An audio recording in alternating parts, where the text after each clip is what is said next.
get to present a really wonderful and exciting demo debate for you this morning.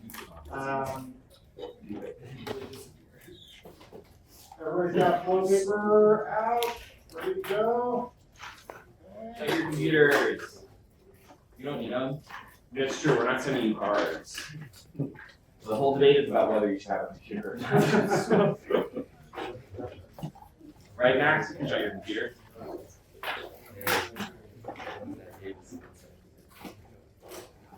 Nice to get a chance to see Dortmund's SB ND 2022 NDT champions in demo debate form.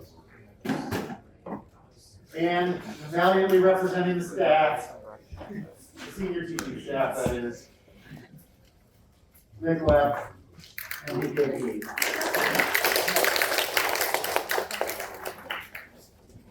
I will be their friendly / ruthless commentator, providing you with thoughtful reflections on the debate throughout. We wanted to do a demo debate that focused more on critical argument after seeing our earlier demo debate focused on counterplan DA. So you'll be seeing a little bit different style of argument here. I want to make sure that everybody gets a peek at some of the things that we want to demonstrate for that style. And starting us off with the first of the most instructive style of Vergho.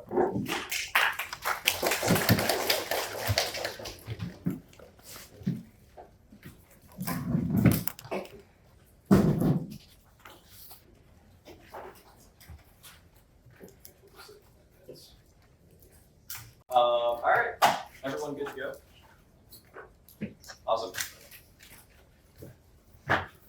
The United States federal government should increase cooperation with the North Atlantic Treaty Organization to operation and restrict use of artificial intelligence inconsistent with the NATO artificial intelligence strategy of the anti-women's governance. AI innovation is surging, creating a laundry list of new risks and failure modes. Military and civilian uptake or inevitable governance determines if it will be safe. Standard lock being the Trumiko 22. Technicon have eliminated logic. AI requires stakeholders to change approaches to development circuits to change it. Have to come to agency guiding innovation techniques to make it. AI similar is clear in military space and autonomous system breathing into environments over text and critical failure modes. Emergent behavioral evolves. Technology matures and diffuses. NATO recently published guidance on AI norms, but it's non-binding and will not be implemented without followed through. Person 21. Latest approach to AI encourage multi-use tech and line data's liberal values by publicly declaring principles NATO will be allowed to account strategies interoperability aim to accelerate adoption of app competitors and maintain an edge for tools that no means implementation and without enforcement adoption will depend on leadership. Key United States have been lukewarm yet and should help humanity only under wise and decisive human leadership. Otherwise, problems regarding international security human rights failing to establish AI norms and governance cause extinction. Severgan and all 22 a gap between tech and governance becomes essential when superintelligence communities alike governance be the most essential underlying AGIs and one accelerators within 100 years.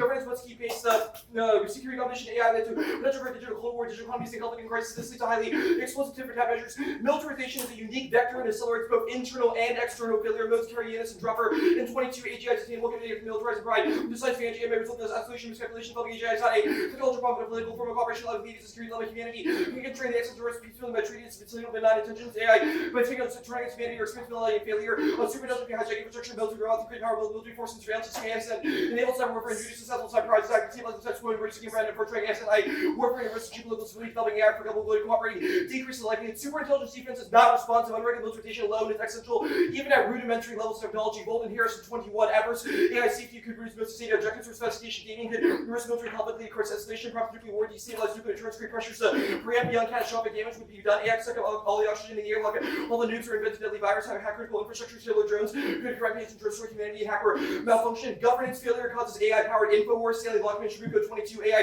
risk pointing information, potential to escalate faster tempo than humans, and attacks for failure modes, future government and safety necessary to develop defensive systems data, and offer unique networks that shape safety and security in a way that not have NATO's resource and leadership are vital to instill secure technological development. That goes nuclear Johnson and 20 AI uses the force multiplier for data poisoning, speedy phase manipulation, hacking would be difficult to detect. AI may exacerbate escalation by manipulating the input landscape and current tensions between the US and China, Russia, and North Korea, and match unprovoked escalation by a third party. Regulated AI revolutionizes diplomacy that's key to contain every global risk. Orsec in 22 AI makes a significant contribution to diplomacy and a valid and improve the quality of information as well as fake news for identifications where detect relevant players in relation to expand negotiations and solution finding, collaboration, pandemic, growing migration, cyber, and organized crime requires joint effort, balances power form, backbone for stability, AI reinforcement system, branded policy innovator, maintain stability, NATO coordination on standards for use is sufficient and necessary. They're early adopters and have proven channels for creating consensus, and it's better than any other forum. Stanley Lockman and Tribuco 22. They outline to organize an enhanced military effectiveness and political cohesion mechanism, empower NATO to influence technology, governance, and else. A predictable treaty environment, enhanced democratic cloud, reinforcing rule of law. NATO's facilitated power for defense planning and for the conduct of operations. They have to challenge to require multi-lateral approaches to cohesion, incorporate RRI frameworks is important to use NATO facility allied cooperation regarding standards to interoperate in the future operation, ethical harmonization, successful failure, mission to allies, forces with interest in interoperate safely and predictability, and prevent disruptions from attacks. Coordination through NATO is key, and Europe cannot do it like the U.S. taking point for C. In 22, the range of military applications that states are racing to achieve AI states will reap the benefits NATO can rely on experience. European experience dependent on NATO, and in particular the U.S. and 30 U.S.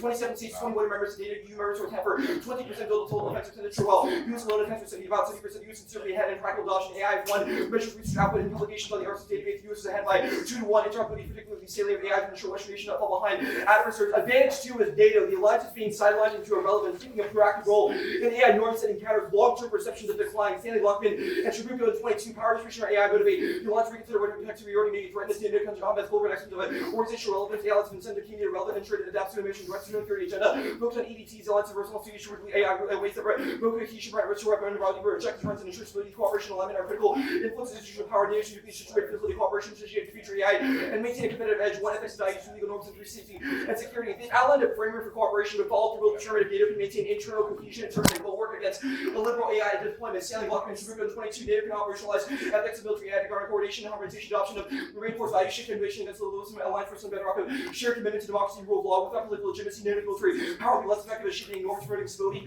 A shared commitment to democratic values, battle to political cohesion, military effectiveness. Internally, there's a strong national government commitment to responsible AI and coordinate ethical frameworks to become between allies who operational risk, life and life, and lead some allies to perceive others' appointments as a lack of mentor allies, so lack of incredibly risk or allies. The risk can be mitigated by accountability and verification states that NATO can implement implementation will reveal how coherent perspectives are. NATO unity for its extinction, Colgan 21, and United NATO is critical to credible deterrent. The countries perceive NATO as was seen to very priority for us and united front the alliances to assist in risk and speculation for an adversary equally they can cross red line gaps and cohesion for directly threaten military deterrent to organize terrorist attacks, transnational questions of ship warfare, disintegration over military posturing or threats that liberal democracy and advancing authoritarianism, majority of developing cooperation needed in this expanded tools to meet challenges. Ceding leadership to authoritarians will collapse the LAO, extinction war in 20 essential, our nuclear war eco collapse, and the new class should separate from the elite. And protect biotech, that means to create heaven or hell. In the 20th century, talking to build fascist state, and fascist communists and the democracies to say, well, happen in the 21st, we need all the rules we have to extinct the battle general of London, President War, the last 2 decades managed the impossible rule of order, creating the most prosperous era in history, peace now, links the impossibility of war. Most do not fantasize about conquering neighbors, presenting on education and healthcare, the situation we take for granted. Instead of strengthening the fragile order, countries collectively continue to collapse in omnipresent war. The LAO is broadly necessary for emerging tech governance, extinction, J19, AI, 3 engineering, 5G, base of cyber, carry serious risk, eventually human extinction, the greatest risk comes from the risk from the risk of democracy with the tech race AI. And AI hypersonic missiles and others to lead to rapid shift in setting global security of the rules basis of the U.S. and the democratic allies to harness risk to maximize upside while mitigating downside risk. Authoritarian AI is essential minority in 20 and novel tech laws. The world to suffering and to risk law humanity to the permanent collapse of civilization or extinction. The risk has never been so high. Experts are suffering on an astronomical scale, dying out incredible. It might be impossible to overthrow agency of tendencies to lead through tech breakthrough in AI with control advances technology, goal of totalitarian rule and eliminate hope of freedom privacy agency is already AI is already enabling authoritarianism. Surveillance can navigate through technology. More democratic discussion around AI and action by both speakers and avoid catastrophic fates. So treaties and agreements guided with deadly weapons of essential gas. We can do the same AI totality regimes and rising but we can avoid it, handing them the tools to extend their power indefinitely.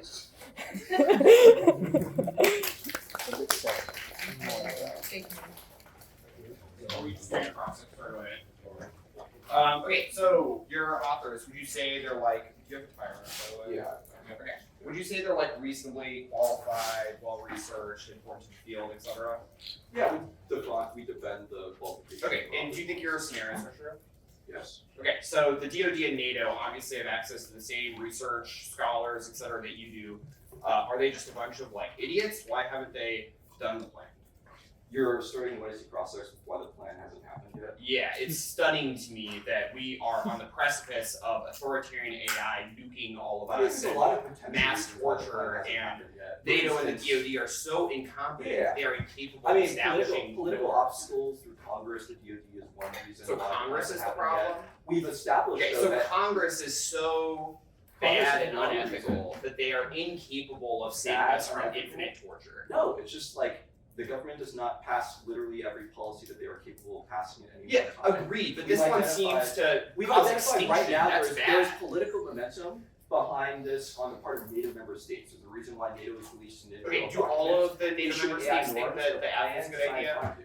Does the app a good idea? Yes, Yeah. they say yes, claims to Okay, be. obviously your Stanley Lockman evidence says Turkey doesn't think the app is a good idea. What do you do about Turkey? What do we do about? I mean, security cooperation can happen even if not like literally every NATO member state is on board. Okay, so just We like identified Turkey, a plurality of Turkey's opinions states are relevant, that are correct? interested in AI interoperability. Right, so Turkey's opinions don't matter, that's your argument, right?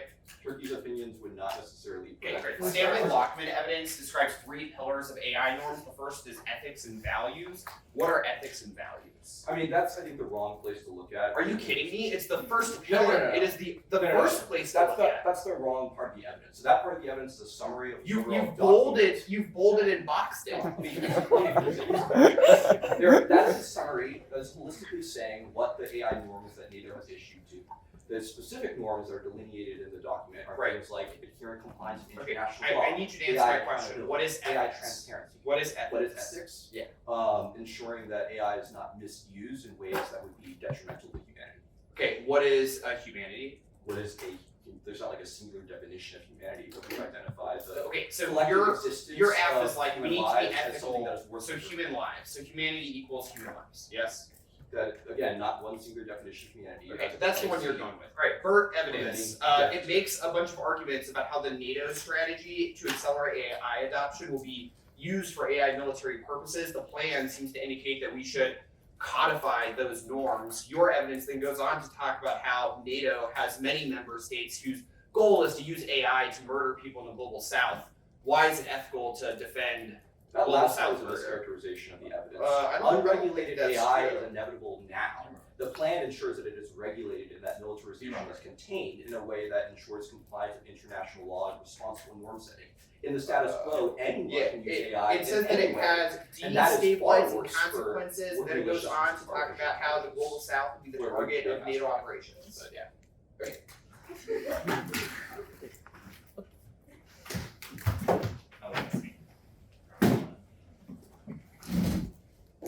Okay, one off, advantage one, advantage two.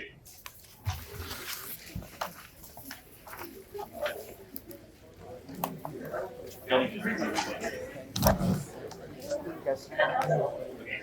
Wait, sorry, yes. So when I I'll just talk.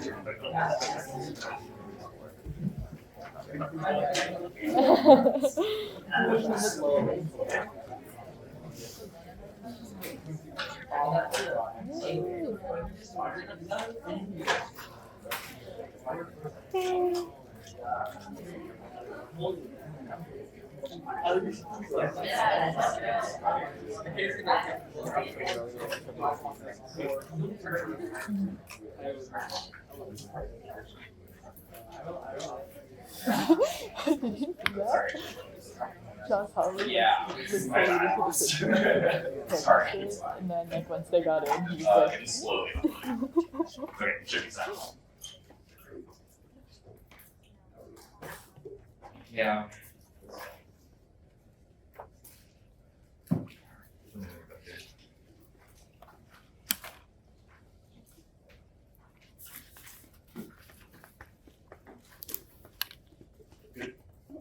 Good, Arvind? Yeah. Okay, everyone good?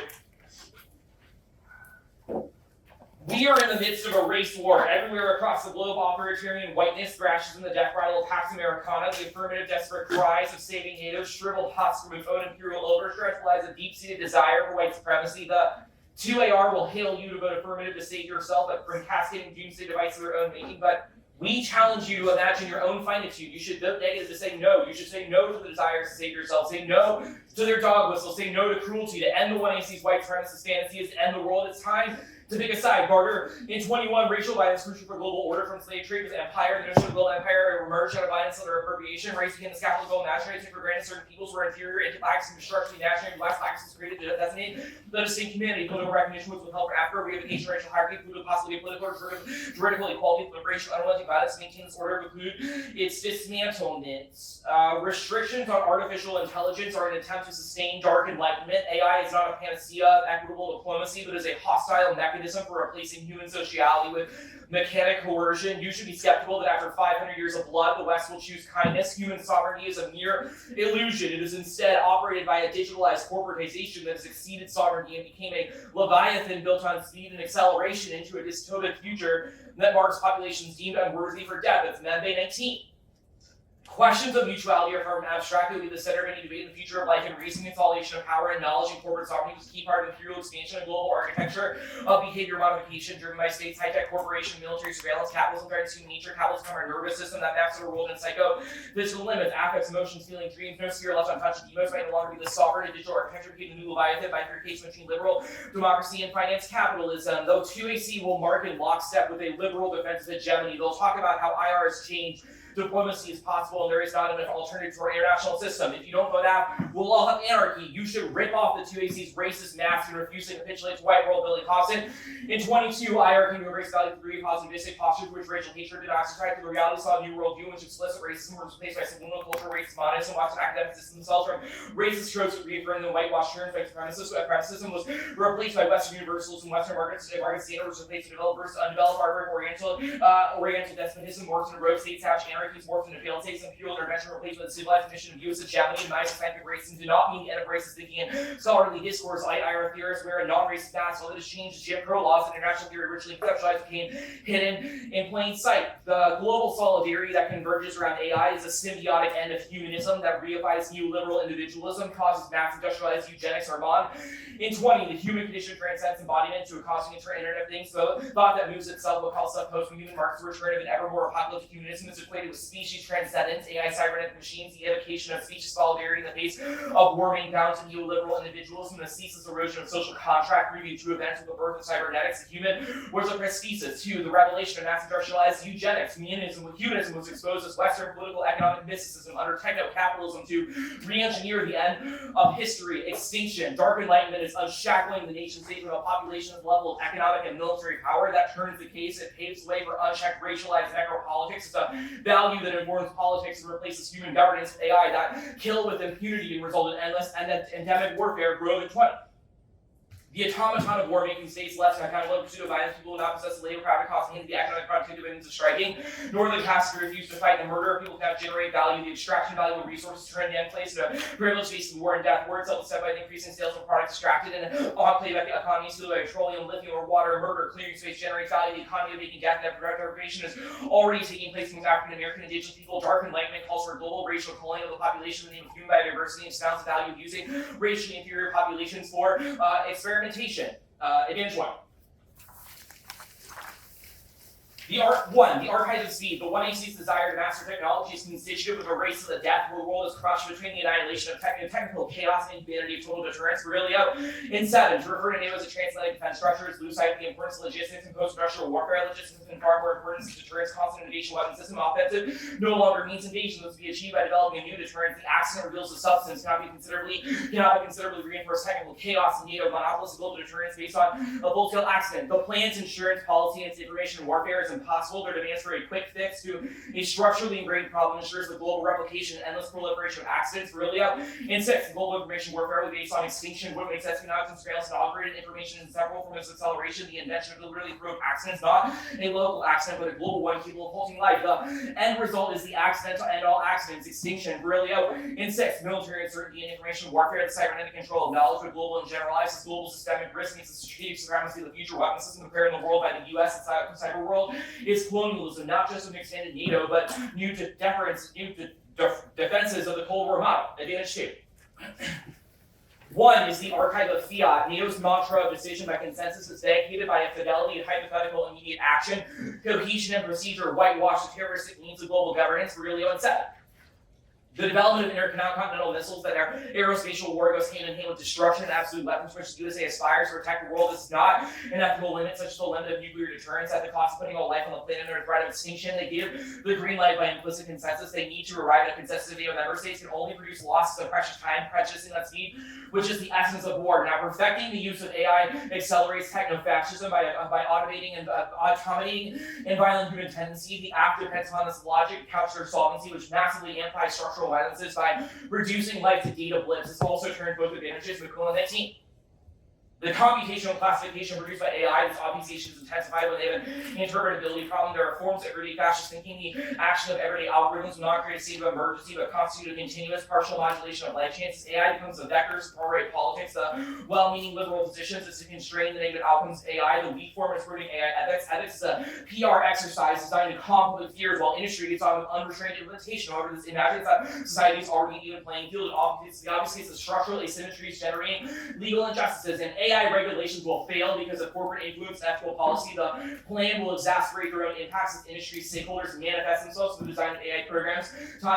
In 21, self-regulation can be insufficient. The involvement of industry stakeholders, corporate interests dominate AI regulations. Regulations captured by AI industries due to the significant informational advantages of developers, the unbroken influence of corporations, as well as key political figures. The AI landscape could exacerbate power imbalances and social inequalities. This all means you vote neg. They have no capacity to change anything. Schlag. And 3, presumption is that the judge will effectively produce social reality. Students learn the law's vision. There is almost natural correspondence between legal categories and practices. This leads students to have a confident view of the law. The academic loses faith in the law. She is lost the creative nation project possible. So what? Intellectuals like to believe laws intelligence. The law offers interesting vocabulary. This is naive. The argument room is where advocates go to argue about politics. Arguments are won and lost. No one outside pays attention. Participants argue about what should happen inside. The one thing that generally cannot be talked about is the room itself. Grammar of politics go unquestioned.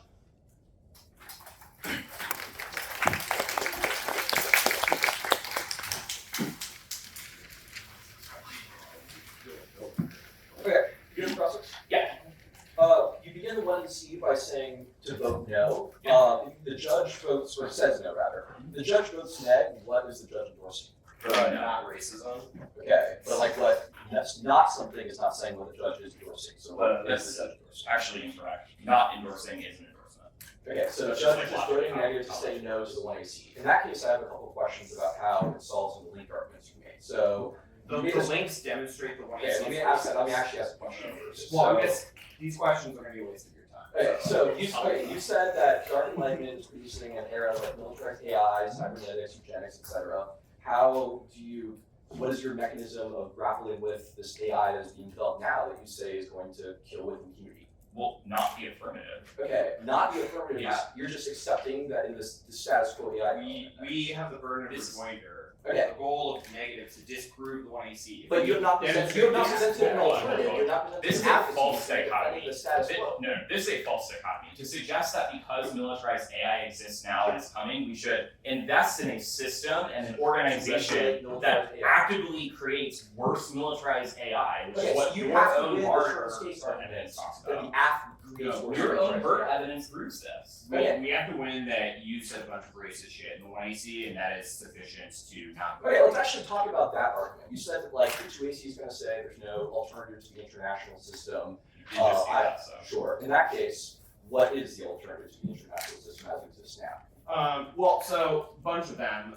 There's the sort of Howard School of International Relations, it sort of centers blackness. There's the Third World Congress. There's Tricontinental Congress. There's Paul Gilroy's stuff about the Okay. Atlantic. Those are different Broadly issues. speaking, none of these things actually matter because our argument is that either the 1AC is a good idea or the 1AC is a bad idea. If it's a bad idea, you should not vote for it. Right, but in Because order to doing so win is the racist. 1AC is a Racism bad is bad. idea, you have to win that it is worse than the alternatives. that No, are we have to win that what you said was wrong. Okay. In that case, then why? Okay. In that case, I have one more question about the Schlag card on case. You said that you should vote negative because the app doesn't change anything. Why does that not equally apply to the alternative? Well, voting no says that your app was bad, so it Right. does change things, Change actually. what? It changes what the outcome is. Okay, so what is your role about that? Don't vote out. Okay, but that's The app is a bad idea. the app is a bad idea does not get to the argument about like what voting negative accomplishes. Voting negative accomplishes not voting out. Okay, you made a framework I argument said about this, why we both it's said this. okay, you made a framework argument on a case about why it's important to have like produce actions that result in That's outcomes. not what the Schlag card Yes, the Schlag card says that there's No, a procedural legal realism because we do not have actual control. And at what Why point does do that you not think we've made an argument for why we have control over things? At no point have we said We this. said you don't have control. We have not said that. Okay, but that's not yet the threshold of the It sure does.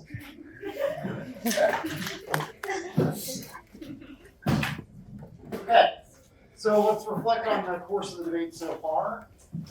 Curious to hear some of your opinions. I've got some thoughts as well. So one thing that I want to observe just right off the bat, okay, is, we have evidence on both sides here that clearly grapples with very similar phenomena, right? Do we agree that both sides have read evidence about artificial intelligence, about NATO and the alliance system that constitutes the liberal international order, that they have read cards about the nature of governance, right? Both sides have arguments about this. Okay. Is there any shared point of terminology or, shared kind of discussion that's present even though these cards are discussing similar things? Did any of the 1AC and the 1NC sound similar? You say no. Okay. Why?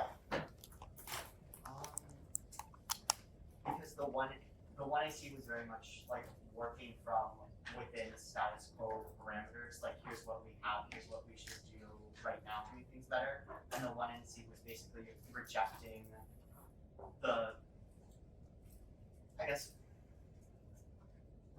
the framework that the app operates in and that the plan operates in, that it's racist, that human agency is basically outdated, and I guess that.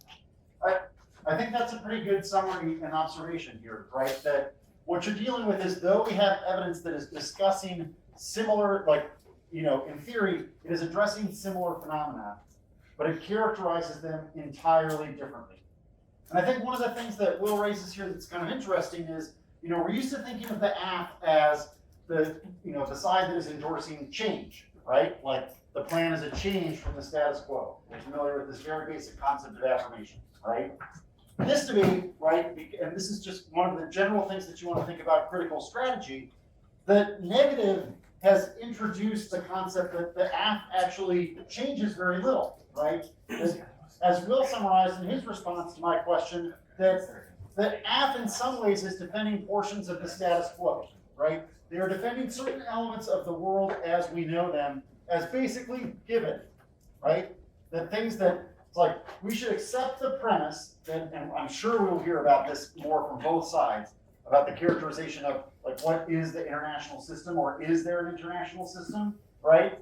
The AF is now on the side of kind of threading this needle of defending what they see as very significant changes to specific implementation of kind of NATO policy in a number of these areas, but is now defending, in a way, status quo systems and values, right, with regards to what the international system is and what we should take as given, okay?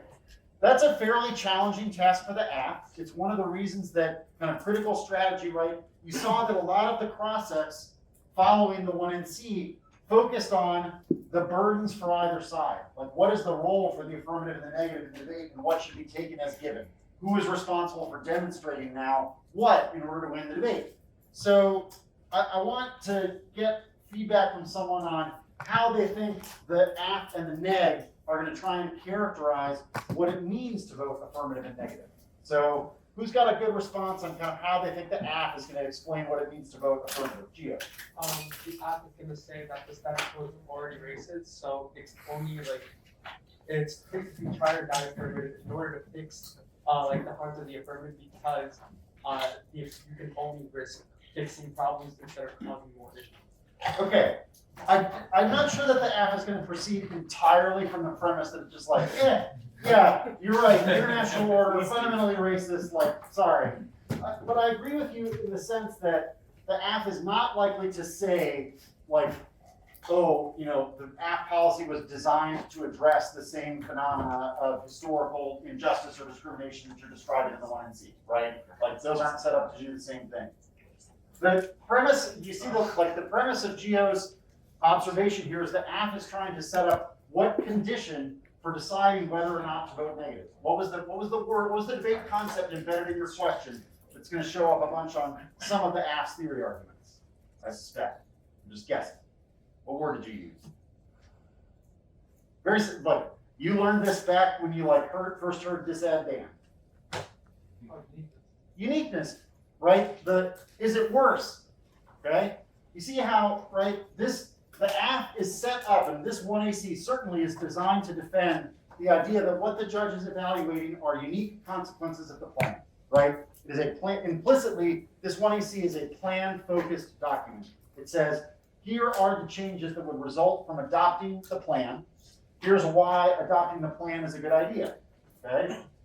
Will, did you want to talk a little bit about the neg side there, I'm guessing? Yeah, I was just going to say that the next strategy is probably going to be that the episteme of the 1SC was fundamentally racist, and so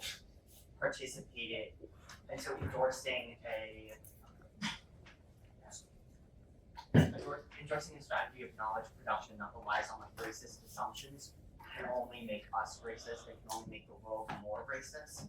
And so therefore rejecting that is like an ethical imperative before we even consider like hypothetical policy implementation, whereas the app would probably say that like, you know, we have what we have, like here are the impacts of the plan, let's weigh them versus like the impacts of decay and how each solves each basically.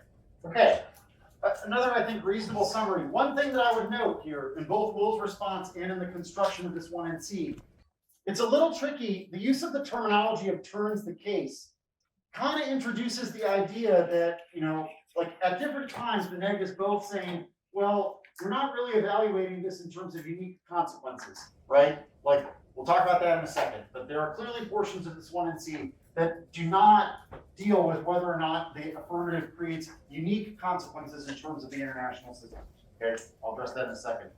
Turns the case, well, a case turn probably needs to have uniqueness, or at the very least, some description of what it means for something to be worse or better. This is a very frequent strategic opportunity or dilemma for the neg in this style of debate, right? It's like they want to use some of the terminology of kind of prior paradigms of debate. They're going to draw on some of those things. I think as a community, we haven't necessarily worked out how some of these things really do fit together. Okay, so the neg is maybe trying to have their cake and eat it too on the AF is so much worse, but also the AF is more of the same. Okay, in thinking a little bit about like, okay, what does it mean to evaluate things not in terms of uniqueness? What was the fancy, you know, or fancy's the wrong word, unfamiliar, I tend to think of myself when using the style of language as being unnecessarily fancy. What's the term that starts off both of the negatives arguments on the case pages?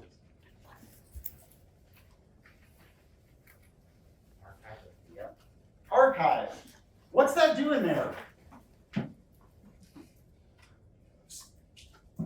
Did anybody, they were just like, oh, archive, got it, ready to go.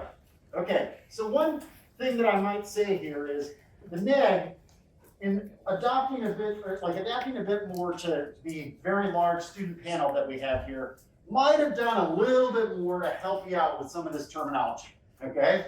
Like, chances are that when I'm hearing, you know, archive of fiat, right, or archive of, I believe, technological governance, or I didn't write down the exact wording of that tag. Archive of speed, excuse me, archive of speed, okay?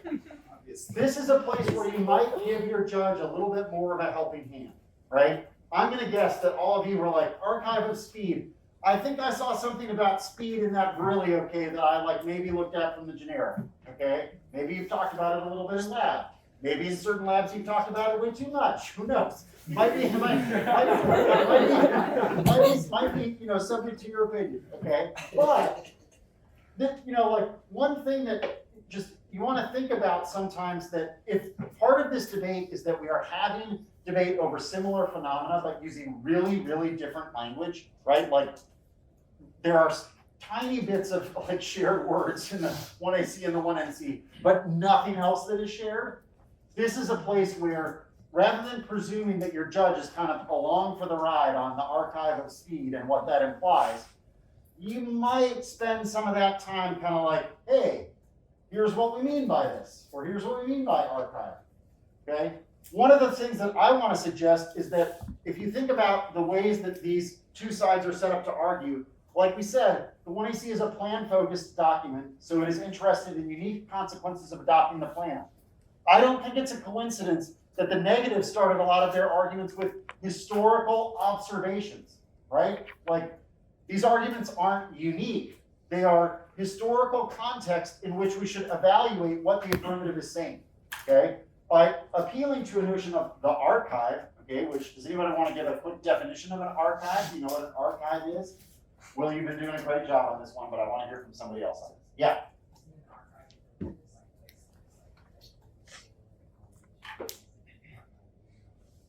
Storage of documents, storage of historical documents, right? And so part of what's going on here is, if you think about it, the 1NC is appealing to your notion that what you need to evaluate are the historical backdrop, or some of the historical injustices that have brought us to the place where the act makes sense, right? Like, if you think about most of what the 1NC started out with, that first very long Bardar card on international relations, what's that about?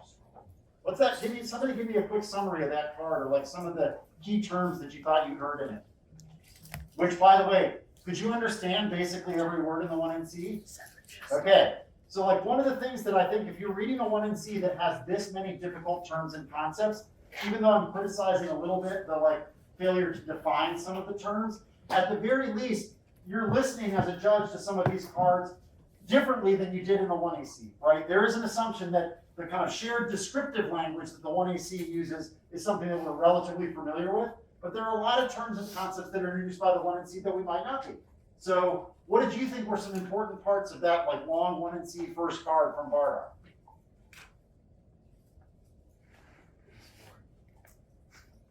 Talk about that. They said that the 1NC's desire to save NATO is completely things like white supremacy, and said that the history of NATO, when there's white supremacists, therefore it's not something we should do.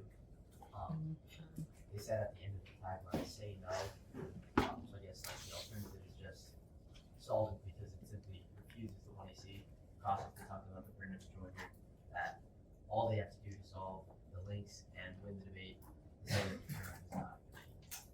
I was with you until that very last part with the solve the links thing, because I thought the negative tried pretty hard to avoid saying anything about solvency, right? Which is one of the core things that happened in this cross-sex. Both sides were trying to set the threshold of whether or not they could win pretty differently, okay? So like, I think you imported a little bit of some of the language there. I'm not sure the neg's gonna talk that much about solvency, but we'll see. The first point though, very, very good one, right? The neg has characterized the AF's choice between a liberal international order that governs technology according to a set of ethics and values that are likely to avoid existential risk, okay? Or there will be anarchy, that is no governance of AI, right? That choice, think of that choice as LIO versus anarchic, as in no rules, no governance, right? The 1NC card phrases that depiction of the world as grounded in the history of white supremacy, or the history of international hierarchy. So that the choice between order and anarchy is, to use the language of the cross-sex, a false one, right? It is a false choice. It is being depicted as something that it's like, these are the only two roads that we could take. And, you know, the one alternative argument that was referenced, you know, to use the terminology of solvency a little bit was some of the alternative depictions of the international system. I doubt that you all are super familiar immediately with the Howard School, but you could read Vitalis's work on the Howard School of International Relations that makes the case that we should think of W.E.B. Du Bois as one of the first international relations theorists in the United States. In his work on the way in which the origins of World War I could be located in the, quote, race for Africa and the colonization of Africa by different European powers, okay? It's like something that you might not know about that you probably want to read about, or that maybe you want to go back and watch DKP's elective on some of this stuff about race and IR if you want to be more familiar with some of these terminology or some of these terms. So last little observation about the cross-sex before we head into the 2AC. There were a few places here where I think that both sides want to think about pretty typical moves in a lot of critical cross-sexes right now. You might have noticed the like, what is humanity? What is ethics? Okay. If I were to criticize that, like, this is it's a double-edged sword. The neg asks these very broad questions, and gave the app like, I don't know, maybe 15 words to answer the question, what is humanity or what is ethics? If I were app, I might at some point later in the debate, when the neg references and kind of like schooling us on, they had no definition of humanity, right? I might reference that moment as like, hey, the answer to the question, what is humanity, is like, maybe, I don't know, like several thousand volumes deep in the library, and so like 15 seconds might not quite have been enough for us to give our best answer there, okay?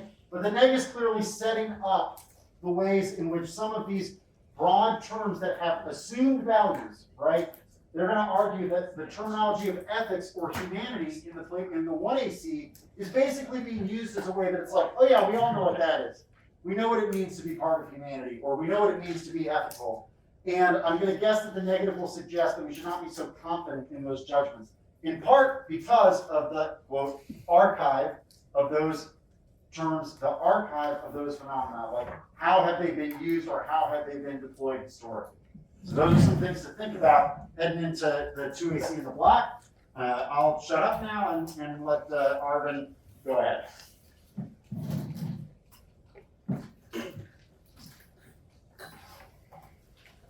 Okay, the order is advance 1, advance 2, and critique. Hey, how many sheets of paper do you have for flowing this critique? 2. It's the same doc, right? How many sheets of paper did you get out when they say The one at critique? 941, that one. The one you said at 941. I'm getting at least 3. I'm having a 4th for sure. Okay. If I were you, I would flow this 2AC on this critique by writing no more than 4 to 5 arguments on one side of a sheet of paper. And I'm going to guess that this 2AC is going to have more than 6 or 7 arguments on this K. That's my guess. We'll see.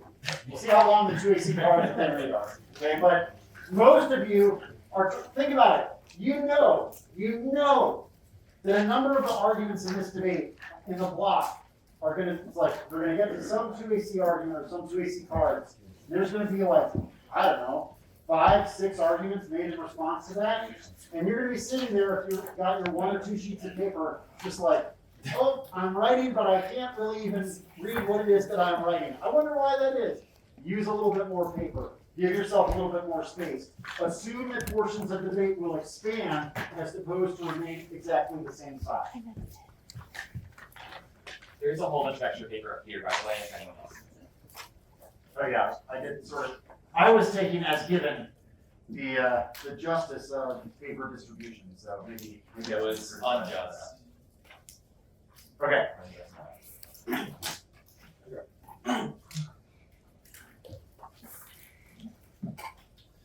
Groups of earlier turn. 1. No all solvency or uniqueness argument for these turns. Saying no to speed in the race war will not stop the race's death nor hinder technological development. 2. The plan solves. Regulated AI solves the excesses of speed by establishing safeguards on militarization of AI, while ensuring the benefits of AI are maximized through revolutionized diplomacy. That's ORSEC. 3. Technological change and reliance on speed are inevitable. It's a question of whether we shape it for our interests or allow extremist tendencies to dominate it. 5. Earlier's idea we're rooting into machines, the AED's qualifications, they create a technologically inhuman mind route leading to a loss of identity, loss of control. But if it is domestic, we can integrate an accident, incorporate non-biological stuff, and the question is not whether we go that rope and what way we see actively scope and shape. Do I see yourselves as we truly are? We have the chance that our life technological unions will be good ones. Careful empirical studies and technology show that polar opposite what really believes. 4. Turn. Global speed is critical awareness and subject dynamics. Develop proper political relation to others. Keen and tuned with soft speed as surveillance goes global and speed crosses the barrier to democracy. Superior access time to build this transmission. There's a subtle verge of deceleration. Time to flow cannot simply be opposed. Is easy to less the purpose of special only access to movement. Some ideology of the real matches time decision. Never in the light of television. 5. Keeping speed is politically fought red herring that allows genocidal killing to continue. Keen the 2. The indictment of the NATO air campaign for release which is determined in relation to the humanitarian and optical vision took all too freely as the image of himself and the meaning as every project taken by the Western materialized contaminated. These are commonplaces by differences. All the watching me, especially when genocide is underway for release. This is what truly compares to killing itself. Goal control is that one justified and deeply the flood. 6. Crossed by the tech impact terms that will be on the critique. They disprove the idea that accidents are the end all be all of AI. Name unity advantage. 1C1. 1. Empirically denied. Nuclear deterrence did not result in the destruction of the planet space. Tech development stabilized. The plan proved that ensuring AI military applications are regulated is necessary to ensure crisis dynamics are not exacerbated so as to destabilize deterrence. 2. Crossed by all the speed read bad terms from the other page to disprove the consensus decision results in war. 1C2. 1. Ethical AI is good. That's all the impacts on the case. It ensures democratic deployment of AI to the benefit of the globe. The alternative is authoritarian AI, which is used for surveillance and absolute automation. 2. Ethical AI is not biased. That card will be on the critique. 1C3. 1. Corporate influence is solved by norms. It prevents them from engaging in unethical practices by regulating their bad behavior. 2. Regulatory capture is not possible for NATO because there's no corporate lobby that exercises influence over the Northern Ireland Council. 1C4. 1. Schlag links to them. Saying no doesn't do anything either. That was cross-checked. If it's just about the ballot, then you should vote after because voting negative is wrong. 2. Cross-bias framework arguments from the critique. Debating policy propositions is good and you should evaluate the consequences of hypothetical action now. The critique. 1. Framework. The judge should evaluate the unique consequences of the plan. The absence of constraint by uniqueness and negative needs to be as well. Inadequacy of assumption should affect the probability. Assessment of the probability of unique consequences. That's key to fairness. And prevent absolution. 2. We should develop and test policy propositions informed by theory, not try to settle the ontological foundation of theory. Turn off 20. I heard everything good as evidence set of observation. Can we imagine scholars accepting the refutation of the theory on the grounds that there is something wrong with the theory? Parts of the direction of the neighbor knowledge is a building that has to be structured upwards on the rock solid foundation. The science function more along the lines of bridge held away. A cable we feel that cable is composed of thread and wire. Some observation will be thrown out of the body. Knowledge that not collapse is a string wire. And even way with the bridge retains stable position. I research produce something that enable policymakers to learn what motivates safe and what conditions are linked to the output. They are more like identifying the policy tools that allow them to succeed in policy aims. 3. Political situation determines ethical choices. Small way. 9. Ethical framework is appropriate only in a perfect world. In imperfect world, what is necessary? Incorporation of imperfect values and evil, disseminating political practice determines ethical, specific ethicals are susceptible to amelioration of human effort. This is informed by prudence, obscure the self, interest, prudence, and moderation, virtue, perspective, and preparation, and represent means of avoid disaster-related delusion to no one can be certain what is more light. Prudent choice is to survive with no morality without consequences, realism, consider the weighing of consequences, and political associations. 4. Permutation to both. Blanket critique liberalism is ethically unjustifiable. Rating in the worst aspects of American power solves or often preserves the ethical good of avoiding conflict. Roy Smith, 4. The literature that equates all power with domination. Argues that argue behind all the power that self-interest and the will to control the challenges identity valuing for evaluating the ethics of Bush's revisionist grand strategy. The might is never right, is unsatisfying, links the poor opposition to utterly undiscriminating. We are left with one blanket assessment, no procedure, no self-disclosed worthy of ethical endorsement. This is a deeply empowered ethical position. Posture is erasing the critique of power above all those human values and is counterintuitive as the United States intervened militarily in front of the Rwandan genocide, which is not an ethically justifiable. One faces the difficult task of explaining whether extra hegemonic power would have been a greater evil than allowing a million people to be massacred. 5. The case outweighs. A. Magnitude first. A nuclear war with 2 billion trigger families and cause mass suffering. Preventing unrelated AI militarization checks escalation dynamics created by the poisoning of the information environment. B. We should treat war differently than structural violence. The trade-off only goes in the other direction. What we lose what is distinctive about organized violence. Mark 12. The idea that war should be under the category of violence. I have no objection to the study of violence. War is a more specific category referring to a reciprocal organized violence between entities. I make no claim to the study of war should be privileged over other forms of violence. The violence of war and patriarchy demand attention, but they require different theorization. What assumes is war from genocide massacres that war is a form of relational violence, which the other side shoots back. Progress of violence versus being losing is a significant character of war. 6. The race war link. A. We are not in a race war. Treating it as a yes or binary aligns us with the alt-right. The alternative supports fascism. Michael said well at 20. Already assumes the need for biological boundaries that introduce culture, ethnoculture identity, the architectural motivations of the alt-right, Darwinian survivalism grounds alt-right pessimism as a right face civil society way, phenotype birth cultural ceremonies that undercut by the liberal induced into realistic and identity sabotage pessimistic accounts of humanity is grounded on the inevitable racial struggle of the alt-right politics that a race war is forthcoming that is natural, not unfeasible, must be compared as the only path of survival. B. The West and Europe are useless labels for understanding imperialism. What we label as the West is itself a product of historical erasure of internal colonization and empire building. Lazarus 11 West, non-West, there were 2 flaws in amalgamation of everything Europe is a fictive unity, forgetting Europe itself times greater dominated by others categories are codified US related to Europe. Many European countries have no imperial history, having themselves colonized, decentralized. The West has become stable and factory strictly ideological contract presentation, hence we erase the violence until the intercultural relations. 7. The dark enlightenment link. A. Regulated AI is good. It revolutionizes diplomacy and checks crisis escalation by validating and improving the quality of information that prevents security competition and enables effective responses to climate change, pandemics, and cyber attacks. Or saving cyber. The future military tech is inevitable. Testing safeguards for the impacts. Argument 15. No declaration or ban is going to prevent people from AWS barriers which too low tech existence and the birth there's too much value. We're not going to stop. The robots across destruction will be the case. Robots could not engage in hostile targets. It's possible to sit there under the fire and we say, do robots work better than humans? I don't believe there's any limitation to discriminate better. C. AI is good. U.S. position deployment stops nuclear escalation umbrella at all 19 law strike with greater position, not extend war. He believes that death tolls going into 8 ways away from nukes. Laws reduce probability of instrument harm, use abuse of laws, prevents conflict, incredible retaliation, precision, effectiveness, disarmament, disarming the laws, and agency capable of control use nukes, condition nuclear winter, the possible accuracy, retaliation disease, the catastrophic skill. D. Restrictions are AI is the opposite of eugenics. It solves resource disparities. Bio 19 leaps and growing capabilities of knocking 800 million for malnutrition to changes we can grow further and we manage AI. Help with whether innovation is what is needed to save agriculture abilities to manage unpredictable scenarios make huge dividends on a global scale. AI combats bias. It's not dark enlightenment. The alternative is subjective judgment, which is worse. It really 18 human bias is often intrinsic. Racial relationship to the emotion. Racial bias is a good example. Bias that is extrinsic derives from a system of influence as long as the influence is correct. Outcomes will be unbiased and non-restricted. Bias is the issue for AI. Most problems arise with the use of unrepresented data for interesting systems.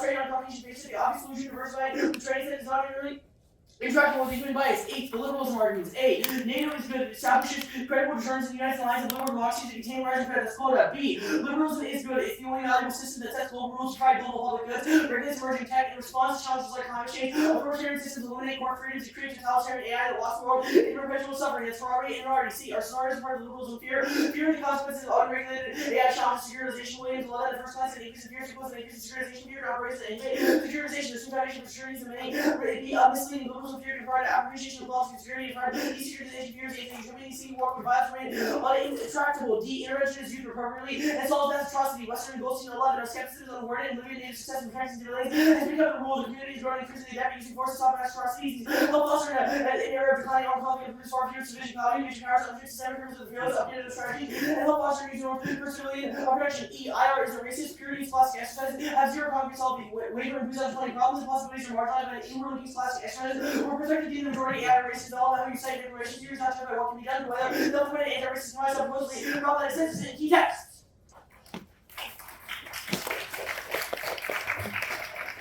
Great. Why is it ethical to defend an international organization which wants to use militarized AI to bomb the global south? So we disagree with that assertion, obviously, but second of all, we think that to make an ethical judgment So about that's that, you have to weigh consequences. Interesting. So interesting, because your BERT evidence says, and I quote, a key thrust of the new strategy is to enable the uptake of AI for military purposes. This is problematic, as arms races have the potential to escalate. I'm not done. Has potential to escalate, as been the case with many other weapons. Competition has no absolute end goal. Ordinary people, particularly marginalized groups and those in the global south, will ultimately face the impact of NATO's decisions on AI. What say you? Why is that ethical? Why should we defend NATO when they want to bomb the global south with militarized AI? First of all, we disagree with the assertion that there is one sort of vision of a militarized AI. That's the point of our evidence. You've read blank cards that say this is what NATO wants to do. This is their vision for how AI should work. I disagree with that. First of all, we read a card that said interventions are good and stop the very atrocities that you Interventions are good. Let's keep that in mind. Please continue. But anyway, the broader point is that AI can. The direction of AI is What's your Are you favorite? gonna let me answer a question? Like, I'm just curious, what's your favorite intervention? what's your So I guess a couple. Our Western evidence says the intervention in Libya was successful in protecting civilians. And our evidence also cites interventions where the U.S. did not intervene, like Rwanda, were bad. Okay. I have another question about your BERT evidence. So more lines that are underlined here. Quote, the NATO principles have no means of implementation or enforcement. Their adoption will depend upon leadership, which is different in each of NATO's 30 member states. While Turkey, which has been a keen proponent of automated warfare and has already developed AI-based munitions, be willing to follow the same rules as the USA. NATO's principles are likely to be less useful in preventing harm to humans, particularly those in the global south and historically marginalized groups. So subpoint A, we have permutation. Subpoint B, that evidence says that we need binding norms. So it says that NATO has put out guidance.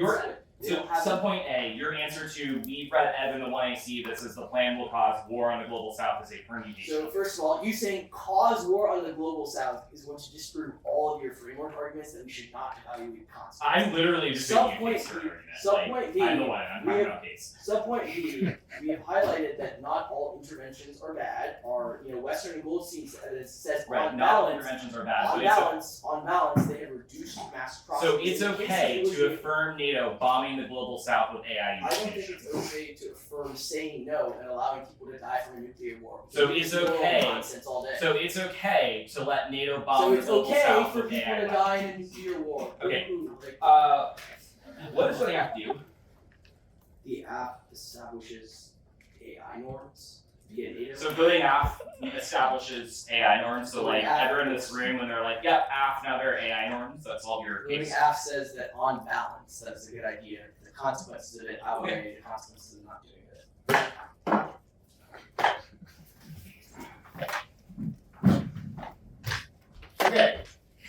let's think a little bit about this 2AC.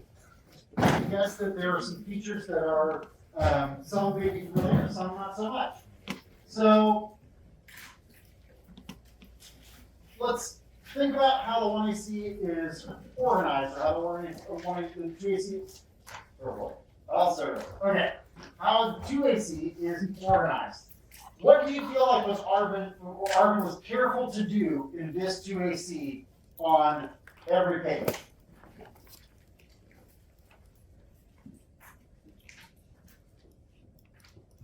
There was numbering and lettering for supplements. Yeah, like I might have ditched some of the letters, maybe that's like Stockholm syndrome from having to listen to me yell about numbers so much. I have no idea, but like all of these arguments are clearly separated and organized, right? Most of you are probably familiar with the phenomenon that when you are having a debate that is primarily about one position, right, there is a tendency for that debate to become extremely difficult to disentangle, right? So the way in which the 2AC is set up is designed to preserve the ability for the app to use some structure to choose arguments, right? Because let's think about one of the general phenomena that's going on here with a debate that's largely about one position, right? There are some arguments on the case that will supplement that position. Maybe they can be gone for their own, but I doubt that that's where the debate is headed. Maybe I'm about to be tricked. I don't know. But okay, this debate is going to expand on one position a lot. Okay, what is oftentimes very difficult for the 1AR in those circumstances? So, like, what's a major difficulty that many of you might have had in your 1AR debates versus a one-off critical strategy? What is that usually like? Nora.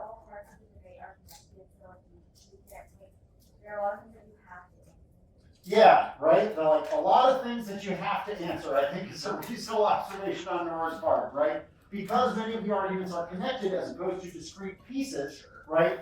You can't get to this like the politics DA and say like, okay, we're just going for uniqueness or we're just going for no link, right? The kind of ability to separate the debate into easily, identifiable discrete pieces, pretty tough, okay? That's both a strategic opportunity and a strategic challenge for both sides in this debate. Because it means that in some ways, one of the things that both sides will be tasked with doing is to explain why an argument that they're winning for one particular part of the debate has implications or impacts for the rest, right? So like, you can't just explain an argument about one of these link arguments that the 2AC answered and expect the judge to understand exactly what that means for everything else in the debate. What does it mean for the negative impact? What does it mean for the affirmative impact? What does it mean for the alternative? Those things aren't necessarily intuitive. So in order for the app to preserve any chance of choosing arguments, they need, or I think that they are benefited by, having some degree of structure that the judge can understand that even if all of these arguments are to some degree related to one another, right, that they're not all just one giant like blob. Okay? One giant blob, I think, is not to the affirmative favor in this situation. So we notice the degree of substructure. That's good. What else did this 2AC do that you feel like is something that you might aspire to do but maybe don't yet when reading your 2ACs in a one-off debate? Anything that you noticed that you thought was different? We heard from you, Nora. We'll come back to you. Some of your compatriots need to be a little more adventurous. I do this in every debate. Yeah.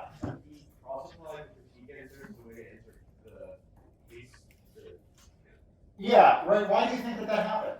Because a lot of the 1MC case answers were very closely related to the critique answers.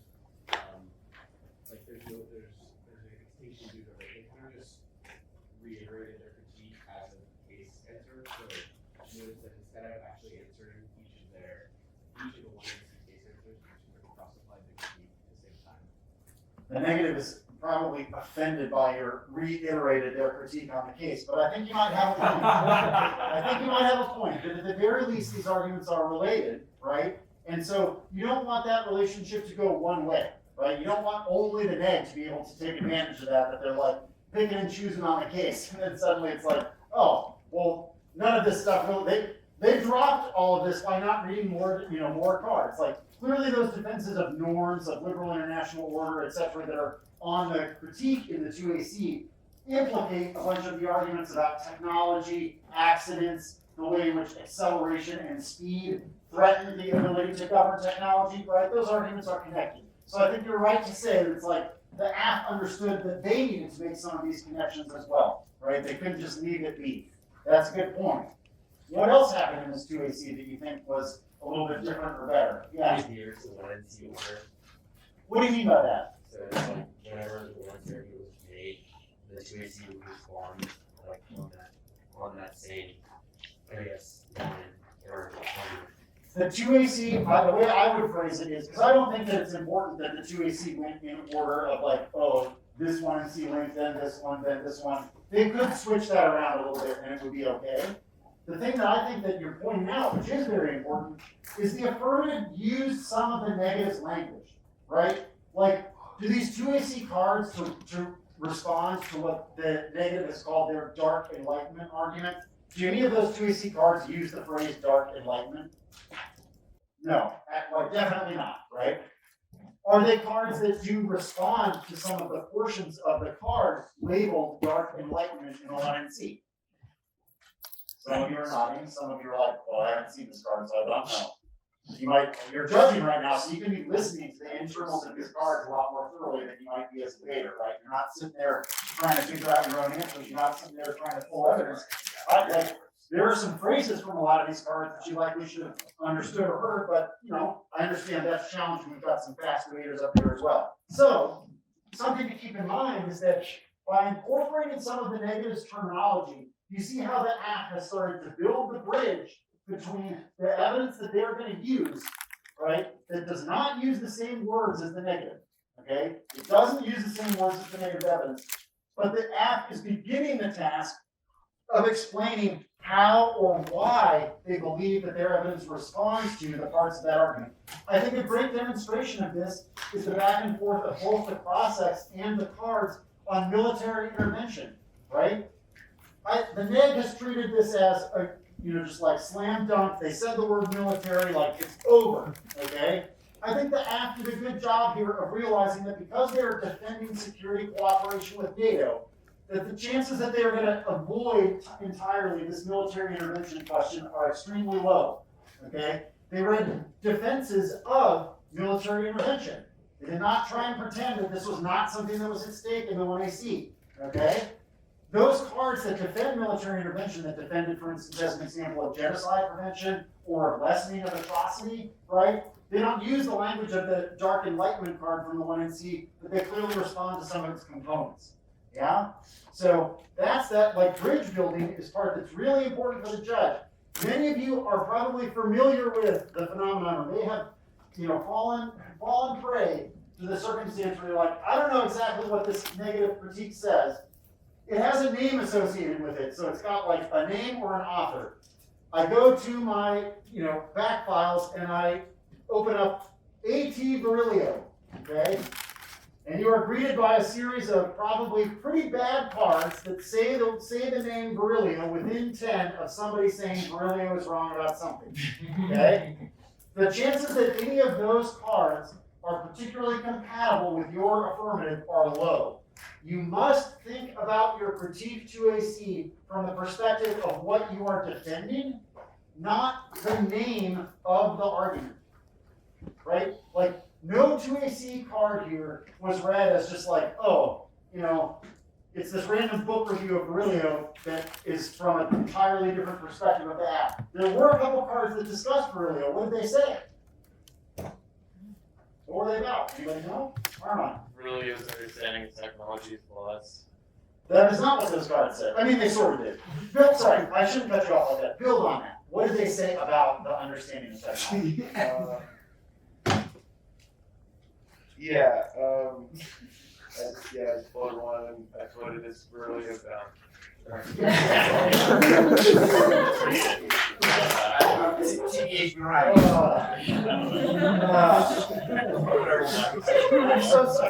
Arvind's been sitting here tagging this 2AC And it's like, oh, I floated as Beryllium dumb. That is not what the tag was. Why did you float it that way? What were you doing?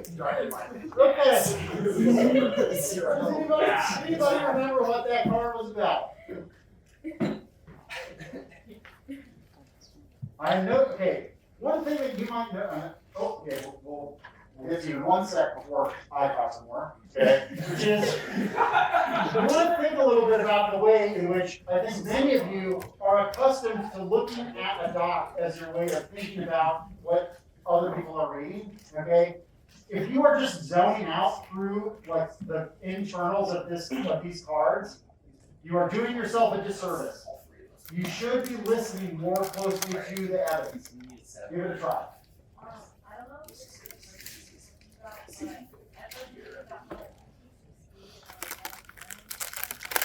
Red herring.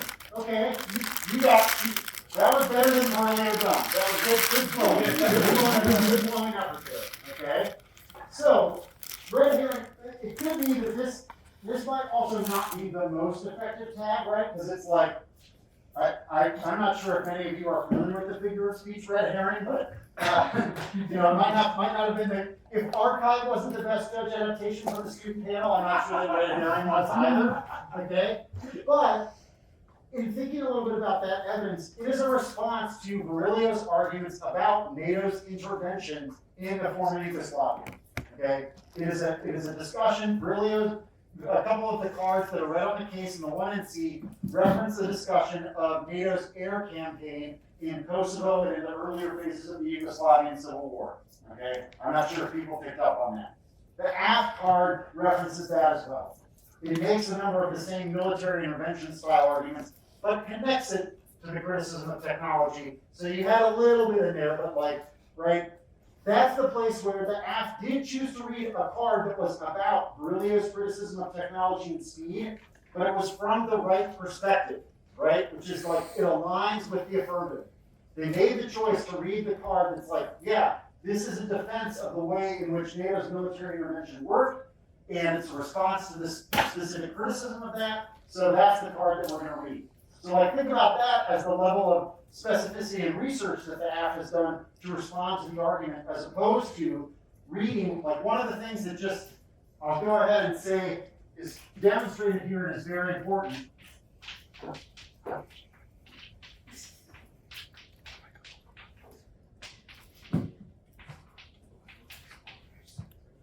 Rewrite your K2ACs. If you're sitting here reading the same cards that you would read versus the security K or Heidegger and technology from the water topic, any of these arguments that you might have debated last year that have some similar components, right? Debate draws on some similar areas from year to year, but your affirmative has changed a great deal. Every one of these 2AC arguments was phrased in terms of this affirmative, right, and this 1 in C. It wasn't 2AC backfile, ET Beryllium, AT growth. Okay? You don't want to do the AF debating that way. Will. I guess there's a couple of things. One was, I think they were 2 parts that you said connection Beryllium. One was this understanding of technology and the intervention for the other was acceleration or speed is key to that kind of government, because slowing things down will create room for authoritarians and national right. Yeah, right. There was an argument here about speed and acceleration benefiting democratic input, right? It's we're going to deal with a number of short-term problems that are collective action problems. We're going to need a lot of input that's very fast to deal with those. So yeah, I think it responds to some of the very specific parts. Okay?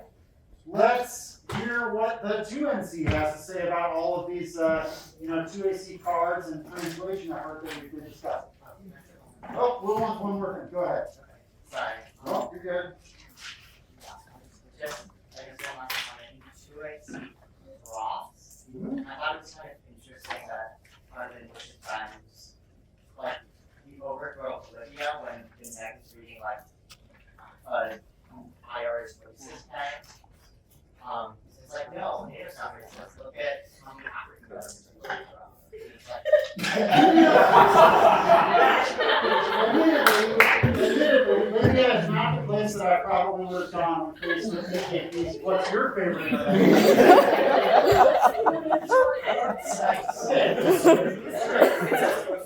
We've all had a good chuckle at it, etc.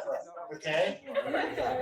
Hey, a challenge for you all in thinking a little bit about what it means to have this debate. If the NEG is making some of these arguments historically, okay, how many of you have ever read anything about the NATO campaign in Kosovo or the former Yugoslavia? Raise your hand. Okay. You're going to have this debate in which this military intervention, good, bad, military intervention, genocide prevention, like it's going to happen a lot this year, right? There's a reason that every one of these 2AC cards, or many of them, reference this phenomenon. If you can speak with any degree of depth about that, because keep in mind, like, we're looking at a set of people who probably view themselves as like, yeah, I'm going to be reading PKP, yeah, I'm going to be on the app, right? You may have already picked the side that you want in this debate. Either side is going to benefit from knowing some damn history. So read a book-length piece on the Yugoslavian Civil War, on NATO's air campaign. Read David Campbell's critical our piece on both sides of the genocide prevention debate. Just a heads up for next time that you think that you are surprised in talking about the details of military intervention, we can't say anything beyond it's good, it's bad, okay? That's why, because you won't have the historical tools to deal with it. Take it away. Alright, so the order is the K. Let's start with 2AC1, and then we'll proceed from there.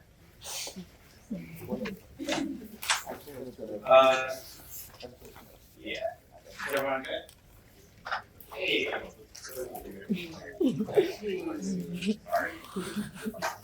2AC1, they say framework 1, you can change the standard, you cannot change the standard debate. This is about models of research. If we win a framework argument and drop every other brain syllogism that the 2AC has spewed, then we win the debate. The got waits the case. We're in the midst of a race war. Your rights are being taken away. Police brutality is getting worse. The U.S. is conducting wars against black and brown people for longer than anyone in this room has been alive. If we win a link, you vote neg. Anything else is an endorsement of white supremacy that obviously outweighs because the plan is fake, but the lessons it teaches us are real. Pick a side. Absolution is good. We should not switch sides on racism. Interventions are always bad. Voting AF requires trusting the same people who wrote racial and homophobic slurs on missiles that then lobbed them into hospitals in Baghdad to be ethical too. The near non-existence of any warrants in their framework arguments proves the violence of their model and is a link. They are debating with entity. That means that they can barely make an argument while inserting framework buzzwords that deputize you to make their fairness arguments for them. This automatic assumption that you will pick their side of the race war speaks volumes of their faith in debate community to maintain white supremacist debate practices. Obviously, the one area does not get new warrants. Who cares if NATO is built on legacy of blood? Who cares if the liberal national order is responsible for constant invasion? Who cares if racial capitalism kills people every day? The AF can feel safe and comfortable knowing that you will wait the plan for them and vote AF on extinction outweighs. Instead, you should embrace that apocalypticism, should stare extinction in the face and laugh at it. Refuse to be persuaded by their homily to the empire. This also obviously answers their human security stuff. 3, counter-interpretation. The one I see is an object of study. The role of the negative should be to disprove the scholarship produced by that object, specifically intrinsic to advantages and solvency. Ace the point, white resiliency turns 2AC2, which is their turn-off evidence. Insofar as they win, that IR can enforce specific policies. It's a reason that if they're racist, you should refuse to plan. Conflict is no longer sanctioned by top-down military planners, but is a decentralized network of citizens who create its fabric through daily practices, tinkering with AI known as isomorphic with white being, aims to mobilize all of your brains as different nodes of governance. Their model primes you to assess empire via individualized instances, which is why they reference specific examples of intervention being good, but cannot speak to the gratuitous nature of that violence broadly. This is the same logic that progressives use to de-radicalize BLM in the context of NATO. It greases the wheels of empire growth. Evidence is better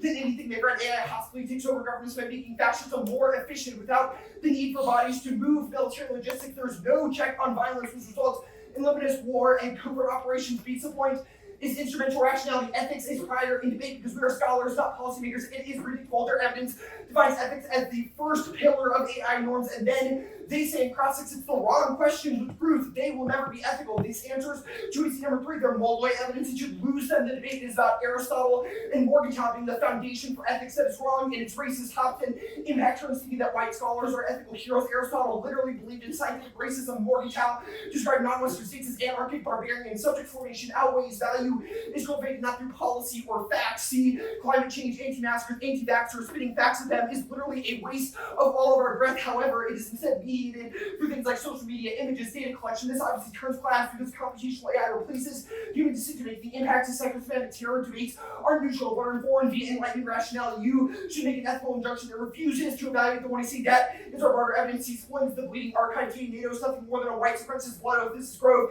In 19 blood has been used in flight. I mean, the result of the trees of blood flow creates a kind of allied blood supply organized conflict through data plus fragility. Combined demands of empire creating new racial geographic bloodline. Blood collection was organized around the end of the Iraq War. The U.S. was consuming 1,000 people through blood every 6 months. Secure's unquenchable demand for blood is what created NATO lines of many produced around security and threatening whole populations institutionally defined through blood treaties, essence, and identity versus whole populations. They are capable, cannot help but see back into the battlefield as war requires racialization of the enemy. Fairness is not an impact, it's tautology, just in terms of the game broadly, and fairness results in a model of debate where we learn more, but the things we learn are evil, and you should obviously reject it. Also, it is fair because we're indicting the scholarship you read. You have made an argument that ethics and values are the first pillar of AI. You have been in the treatise, read pieces of evidence that defend your ethical world position. The one in T is an impactor to those. So, and also your interpretation is worse. There's no dissents on this topic, which means that every debate is generic process counterclaims. We don't learn anything now. The permutation, that's treatise 4. This is 26.5 behavior. They have said the order is good. We have said it is bad. Try again. Framework is obviously an impact turns to inclusion. When I see for one error, extend this, you just laugh at them. It also severs the reps, which is a voting issue for imperialist gaslighting. They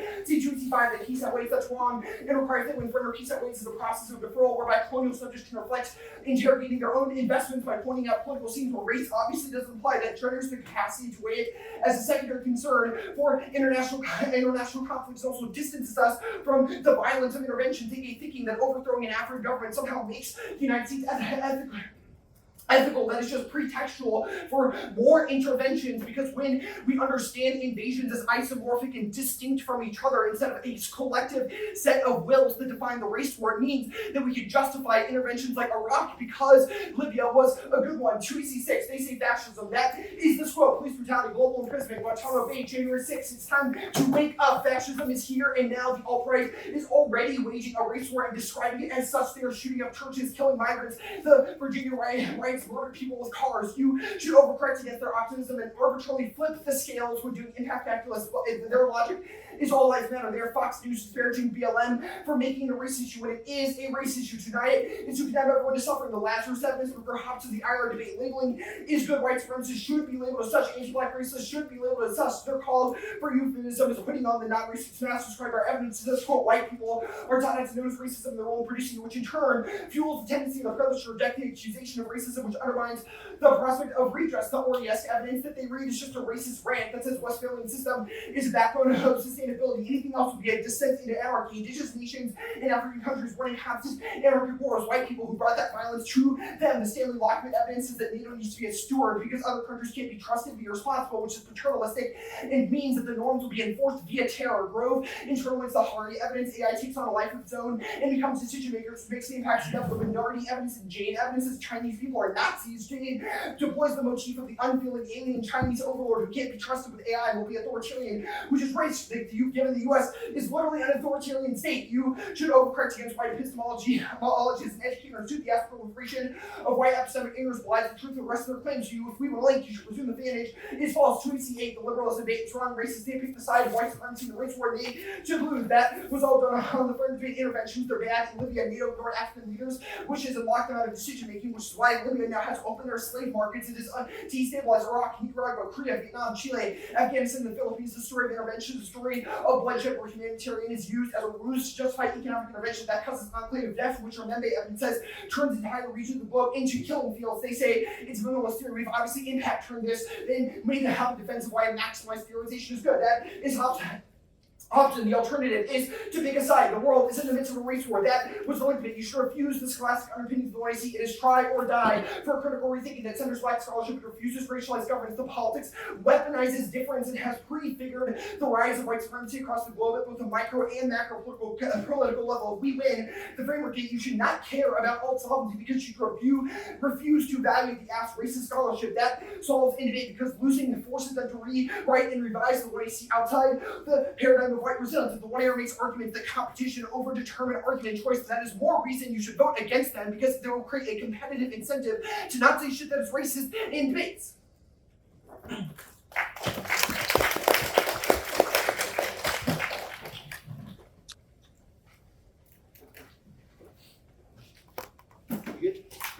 What is the win condition for the affirmative under your framework interpretation? Demonstrate that the plan is, or demonstrate that the scholarship the one you see is a good idea. Is a good idea. I like that. So you said that we should be absolute. So in that case, if we win a reason that the alternative is racist, should the judge vote affirmative? We think, I mean, the alternative is just don't vote at. So I'm not sure what is racist about Okay, if we win that the idea that we should be absolute and say no to everything, if we win that is racist. If you win that saying racism is bad is racist, then I suppose you win. I'm not really sure how you're gonna jump through those hoops though. Sure. How do we determine what is ethical? We can make a combination of empirical observation, standpoint epistemology, and then inferences about how the world works. Empirical observation is important though for the trial. Yeah, our evidence all describes the last 500 years of history as one of bloodshed and violence, in which slavery and genocide built the world, and then that has continued slowly via things like the prison-industrial complex, wars in the global south, violence against peripheral nations. What evidence have you read? What evidence have you read that interventions have been ineffective on balance? I think that several pieces in the 1NC make this argument. The Bembe evidence makes this argument. The Grove evidence says this. I think the closest your evidence gets is it lists the names of countries and says what the U.S. did there was bad. I'm saying since you just said that So when the United States invaded Iraq and wrote homophobic slurs on missiles and then lobbed them into hospitals, we think that's bad. You might think that's good. So you just said that empirical observation is important. So what studies? Right, but our argument is that empirical observation has to come from the standpoint of the people who are experiencing those interventions. So the only empirics that matter are the empirics that are felt by the global south, because obviously history is written by victors. All of your evidence is written from the perspective of Western winners. Would a nuclear war be ethical? I don't really know why that's relevant, given that no one here solves nuclear war. It seems like when the plan solves a nuclear war, would that be an ethical impact? I don't think that voting affirmative has any relationship to nuclear war. Last kind of thing. How do we determine which side someone is on the race war? Well, we can listen to, affirmative, for example, that says that interventions are good and that we should overthrow African leaders because I'm not asking about the Chinese people are Nazis. You said the race war is a broader phenomenon happening across society. I'm saying, how do we determine who's on which side of that? Well, you are either explicitly on the side of anti-white supremacy or you are a white supremacist. So the 1AC did not take a position of anti-white supremacy, so the 1AC therefore is white supremacy. So we should assume that those who do not explicitly come out and say wherever they are that they are anti-white supremacists, that they are by virtue. Yeah, if you are not an anti-racist, you are a racist. That is our. This question part. You got it? Yeah. We're gonna talk or we? No, sure. Advantage 1, advantage 2.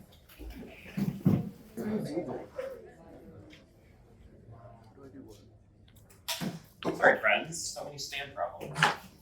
Almost like technology's bad. Tabletoads are speed. Tabletoads are speed.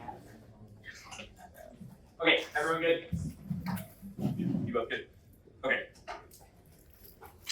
Extend 1 and C1, the archive of speed. You drop the archive thesis. History is a prior question. The action, the absence determines how we have come to know the world and how we acted in it. This means our historical description. I demonstrate the app should lose. Their first target is that its first target doesn't solve such genius overwhelms. Voting neg rejects the app. Voting neg to reject the app is a good idea if we want that our archive of speed is a bad thing. That's the entire framework argument from the 2AC. 2AC2 is that the app solves 2AC cross-text means this is laughable. The affirmatives attempt to develop global governance, the golden mastery over AI, which is a quick race to get the West hands on an emerging tech, which they admit that we know very little about. The problem trying to master this AI is that it inevitably backfires and creates the condition of possibility for conflict. It's exactly what caused the accident. This is literally what their 1AC burnt evidence is about. Holy mother of God, this is bad for them. The plan is a guide for NATO to develop AI tech and use it to wage war on the global south. I read this for you in cross-text. The plan develops norms in line with NATO's AI strategy, which only facilitates the spread of militarized AI. Their evidence says this is a tool used to bomb the global south and results in worse violences, and that NATO won't follow the norms that the app develops anyway, which just means they are literally only guides for NATO to develop AI-based weapons to deploy them against the global south. Their answer to this is some interventions can be good sometimes, which, oh my God, I cannot imagine a worse cross-text answer. And the cross-text answer, no, NATO's not racist. Look at how many African governments we've blown up. This is unethical. You cannot endorse the bombing of children in Africa. This has two implications. First, it turns the whole case. NATO's attempts at global AI governance is what causes AI-powered info war, crushes diplomacy, ensures authoritarian rises. That's what the organization will use it for, according to their own internal link evidence. Second, it just means that NATO AI governance regime is patently unethical, country for race war and bites from the global south, which is an external impact and demonstrates the thesis of our critique. That's above. 2AC3 is that the archive speed is inevitable. This is our argument. You dropped our thesis claim, which is that there's an eternal case takeout. You cannot control or regulate new AI technology because of the paradigm and archive of speed that the 1AC is embedded within. Literally every single card to their advantage demonstrates that we are right. They solve nothing. Their Stanley Lockman evidence says that AI tech is past means of control, and that centralizing the human prevents AI governance, which proves the case solves the app, but they don't solve their app. Second is their BERT evidence already above. Guys on bikes. Third is their Tiergan evidence, which says that protecting the LAO facilitates a global schism that makes AI governance impossible. They have embedded themselves within global regimes and archives of whiteness, which based on their own impacts means they should lose. Their fourth card is their Harry Yanis evidence, which says that incentives for military dominance and control mean that states will ignore the app's norms and governance regimes. Their bold evidence says that lone actors at the moment can get their hands on AI and use it to cause extinction, which the rest of their cards say they can't solve those things. Then their Orisic evidence says that AI is already spreading too fast to be regulated, and then their Christie evidence concludes neg immediately after the part they cut it. Christie in 22. The first challenge is the overall gap between the US and Europe as well as civilian technological attainment with respect to AI. There is no solution to this problem, which is much broader in scope than NATO. Second, the civilian sector of the economy is more advanced and not oriented toward military needs. Defense institutions are under pressure to adapt industry standards. Third, how AI is something that contrasts greatly with traditional military platforms. Agile development pose challenges. When a small team works to generate an algorithm, coordination through existing consultation mechanisms may prove risk the speed advantage. This conceded defense claim takes out the entirety of the affirmative. First, presumption, zero risk they solve. Second, it demonstrates the intricacy and intrinsicness of our K alternative. They refuse to laugh at extinction in the face despite its inevitability, but instead just cling to a white mode of survival, which only pushes extinction onto the global periphery. Game over. Game over. That also answers the other arguments. Go to the NATO advantage. Extend the archive of fiat. Their defense of NATO-based regulations, unity and cooperation is an imposition of decision-making from above. NATO becomes an iron fist, which quashes dissent in favor of the unified rule of AI governance delivered from the US, which has two implications. First, they cause nuclear conflict, greenlighting NATO. Will NATO war against regimes like Russia and China, who their evidence says will resist their regime, which also takes out solvency. Tit-for-tat retaliation means that causes the accident that causes extinction. That's their impact evidence, and our Berylio evidence. Their Harari LAO impact card also demonstrates this. Investing in the LAO facilitates the expansion of globalized violence and targets weapons against the global south. This evidence concludes by saying that after the fall of the West, quote, the rats will eventually take over and rebuild civilization, end quote, which is A, patently racist, should be rejected on base, and B, you should vote neg to instead align yourself with the rats, those who are forgotten and pushed aside by global white supremacy. Also, presumption, no chance they achieve NATO unity. This is dropped by the 2AC. Private AI developers will ruin the rules and regulations established by the app. Countries in NATO will never agree to set standards, which is, again, their own BERT evidence, which is explained above. Vote neg on presumption. There's zero connection between the ballot and the prescriptive claims of the plan. The idea that voting app can do anything at all gets stuck in the echo chamber of debate where we continue talking just for the sake of talking. We learn to invest all of our energy in the debate space with a slim chance that something can be be done, which creates resentment and internalized hatred, is we give up our agency to the ballot, which is an external impact in a prior question of the case, because it actually shapes our subjectivity and what we are doing here in this space today. Nothing they've said matters. You should ignore all of it. This is also proved by 1AC cross-examination. If the app is such a good idea, Congress generally doesn't care. That's why.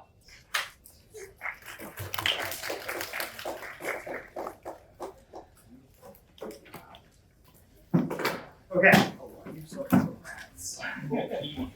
Let's talk a little bit about philosophy. Okay. So, first of all, where did the negative focus their strategic energy? The focal point of this block. Let's hear from someone that we are not listening yet. NATO attack basically. Like the focus here is more about how the things that the app does justify increase NATO's like long standards and NATO structural preference for like foreign stuff. And that rhetoric is dangerous and proliferates so it's acting. Okay, so I think one of the things to notice here is that the negative is debating the case with their critique. Okay? Think about that. Like, is debating the case with their critique. Okay? And that case debate takes a slightly different form than it might if you were reading like norms fail, etc., though there was a norms fail argument in this block. Okay? But even though link arguments work a little bit differently in this circumstance, the links nevertheless are being used to challenge core portions of the affirmative. Okay? We use the term link interchangeably or like in the same, we use them for both describing disadvantages and critiques. I think sometimes this is a little bit deceptive because the 2NC starts with a very, very long set of arguments about the framework for the debate that all change the debate from the focus on the unique consequences of the plan to what? You've been good, Jody. Thanks, Thank Joe. Will Sam. Thanks, Will. We need help, Madison. Scholarship of the 1AC. Scholarship or knowledge production. Okay, I would say that that's another place that the negative invested a great deal of time in describing how you would evaluate the debate. They have changed it primarily from consequences of the plan to inputs into the 1AC. Like, how did we get this 1AC? Where did it come from? What is the history that informs its production? Right? Do we see how that matches a bunch of that same, like that big long bar chart card that was the beginning of the 1NC? The stuff that I tried to preview with my very nerdy comments about the archive, okay? Like, that Neg is debating the case primarily from a historical perspective, which fits a bunch of their framework arguments about the history of international relations and the history of the discipline of international relations. Like, you know, if you think back to this cross-ex question was used a little bit differently, but the negatives cross-ex question at the very beginning of the cross-ex of the 1AC, okay, that was about the set of experts and institutions that are being used to support the plan. I think the negative probably could use that question a little bit differently to get at some of the ways in which the defense establishment, like we've heard a lot about the impact on the global south. I think that one of the things that could have been used to even emphasize more this, like, the aspects of knowledge production or scholarship the negative says that we ought to investigate are trying to trace some of the places where the evidence comes from. Where are these opinions formulated? Who produces this information? Who is it produced for? Like that set of questions that are questions that are, you see, are not really answered in terms of uniqueness or making things worse, okay? Even though we use the terminology link to describe them both, okay? This is something that I think everybody should keep track of a little bit, is that the link arguments here are examples, not results, right? When we use the word link in both disadvantage and advantage debating, we are thinking primarily about a chain of causes and effects. Like, it starts here, it goes there, okay?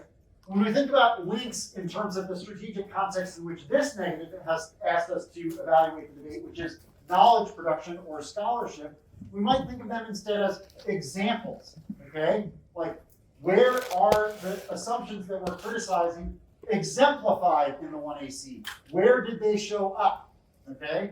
And that's why there are a number of references like I thought that the negative did a good job in both the 2NC and the 1NR of quoting from some pieces of affirmative evidence, right? This was a significant part of the case debating. There was an attempt to re-characterize affirmative cards as examples of a number of the problematic assumptions or aspects of knowledge production that the negative is criticizing. Okay?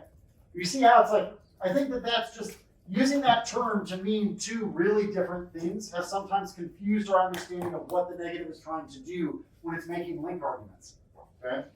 The other thing that you might notice here is that both teams have now invested a fair amount of time in the cross-ex and in their speeches on what they're referring to as the win condition, or how the judge evaluates the debate, right? There's a lot of push back and forth here because this is something that both sides disagree very significantly about, right? So it's getting a fair amount of attention. How much attention did it get in the 2NC, roughly, time-wise? Anybody write that down? Maybe framework was 2 minutes long.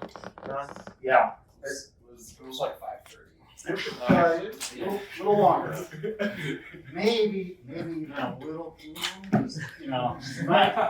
As a fellow classically top-heavy critical debater on the neg, even as a one end, okay, I sympathize with the next problem here, which is that they're trying to do a lot of explanation, right? And so it takes a fair amount of time. The thing that I think that the negative did there to try and, how did the negative, it's like these long paragraphs of explanation, some of which I might say, if I were to, to continue a theme, archive, red herring, I'm not sure that a couple of isomorphic, I don't know if, a couple of the things that might show up in some of DKP's future graduate papers, I don't know if that's exactly the way that I would have made the link arguments for you, but, okay, defining a couple of those terms, once again, might have been a little bit of a helping hand. And put that aside, okay, because there's a lot of smart stuff in there. What did the 2NC do, knowing that it's like, okay, there's a lot at the beginning here. What did they do to kind of deal with the fact that there was a lot at the beginning and had to get through a bunch of arguments at the end? How did they deal with that? Yeah.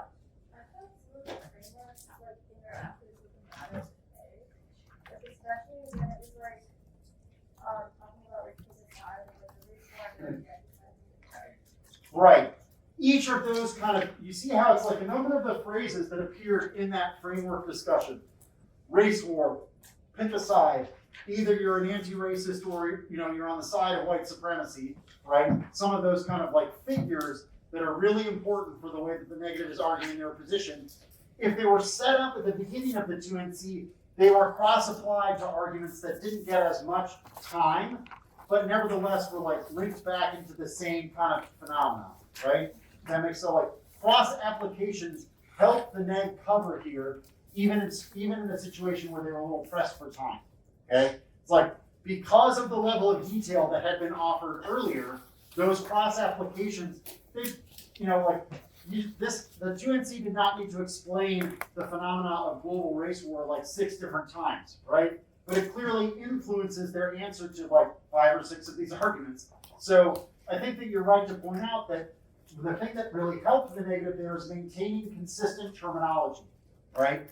Keep that in mind for sort of, in some of these larger debates where you might have issues with coverage or difficulty getting through all the arguments, okay, that some consistency in language and consistency in theme can help you, because then your judge at least has a small label or tag that they can use for organizing other parts of the debate, yeah? One other thing to notice here is that I'm going to guess, and we can probably talk about this in lab with the various participants here, but the 2AC had enough variety that it was a little bit more difficult to cover, right? If this 2AC is just extinction outweighs AI inevitable, speed inevitable, okay, chances are that the 2NC is getting to that same level of depth that they did on framework to every other part of the debate. And so I think that is a place where we've noticed that all of the debaters here are engaged enough in depth of argument that there's a lot of different, there's a lot of different stuff that needs to be said, right? There was no point here where it was what more is there to be said about these arguments? It doesn't really matter. We got a lot more depth than we might otherwise. Okay, what do you think, somebody give me an explanation of what they think the negative means by knowledge production or scholarship. Like, what do you think that the negative is asking us to do there? Al? Evaluate the assumptions made by the NIC and the assumptions their authors made. What set of assumptions do you feel like the negative has focused on in getting us to ask questions about? Like the institutions you have to them. Okay, so NATO, right? What else? LA. The liberal international order, right? Like, what was this? We'll see if somebody made this connection. What's the term that the negative has proposed that we would use instead for understanding the liberal international order or NATO? I mean, one of them was the global race war phenomenon, right? So we talked about that one already. What was the other tag that dealt with this specifically? Is that first? Yeah. Not quite. Embrace apocalypticism. I thought that was more of the argument about kind of to deal with some of the aft case impacts. I'm thinking what is the way that the neg is asking the judge to describe NATO? Dark enlightenment was the term from the 1NC. Align with the rats on the case was that definitely connected. Okay, Max, go ahead. I was gonna say the neo-fascism and maybe all lives matter. Yeah, maybe. Okay, I guess I'm fishing here, but this might be a point for kind of thinking a little bit about. This is the only thing I read a card. Yeah, I read one card. That was it. Devastating. If you were underlining where the neg read a card, you would be underlining right after they used this term.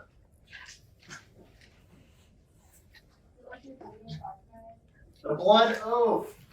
The blood oath and the bleeding archive. So, one thing to notice, okay, if this is a place that you all are having some difficulties, that might indicate, one, that you want to think about this native is clearly asking for you to listen very closely, right? Like a lot of these terms, I'm going to guess that you all, if you're judges, oh, I thought that these 5 words that I said were the most important words in the debate, and many of you have probably had a decision where the judge didn't even say the thing that I said. How could that be?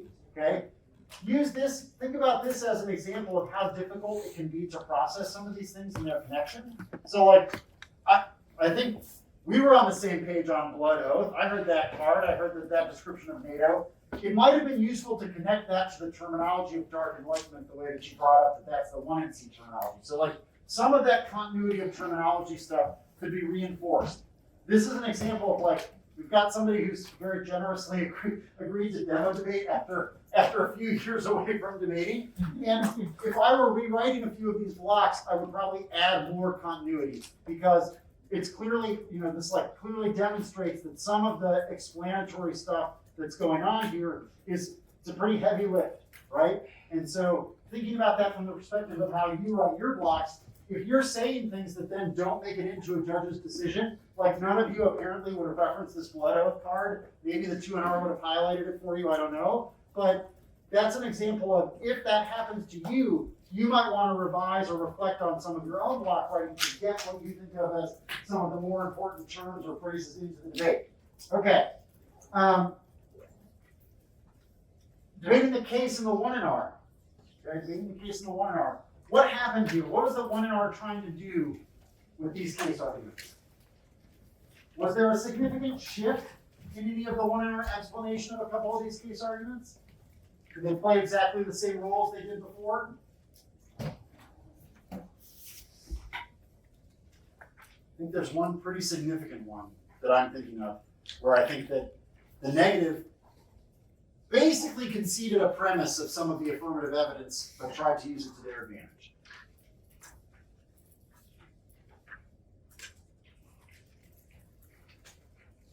Connor. I think they're trying to go for more of a presumption argument now, where they can see that AI is going too fast and that NATO can no longer regulate it. Okay. The negative card that starts out in the 1NC on speed and acceleration, right, says technology there's a positive feedback loop. It increases space-time compression. It takes humans out of the loop. We are unable to make decisions about the systems that we are employing. So they begin to run us instead of we run them. Yeah, that's the basic premise of one of those 1NC cards. AF reads a card that says what? They said that those types of systems are inevitable. So they made an argument about inevitability and they made an argument about governability, like we can govern. And then their criticism of the premise of these Virilio cards on the case, right, included a card that said this is too deterministic, right? It's just like it assumes that all this stuff is going to turn out the same way. How did these inevitability and determinism arguments change in the 1NR? How did they get used? So Connor kind of, I think, got there, but I want to hear somebody else complete the conclusion.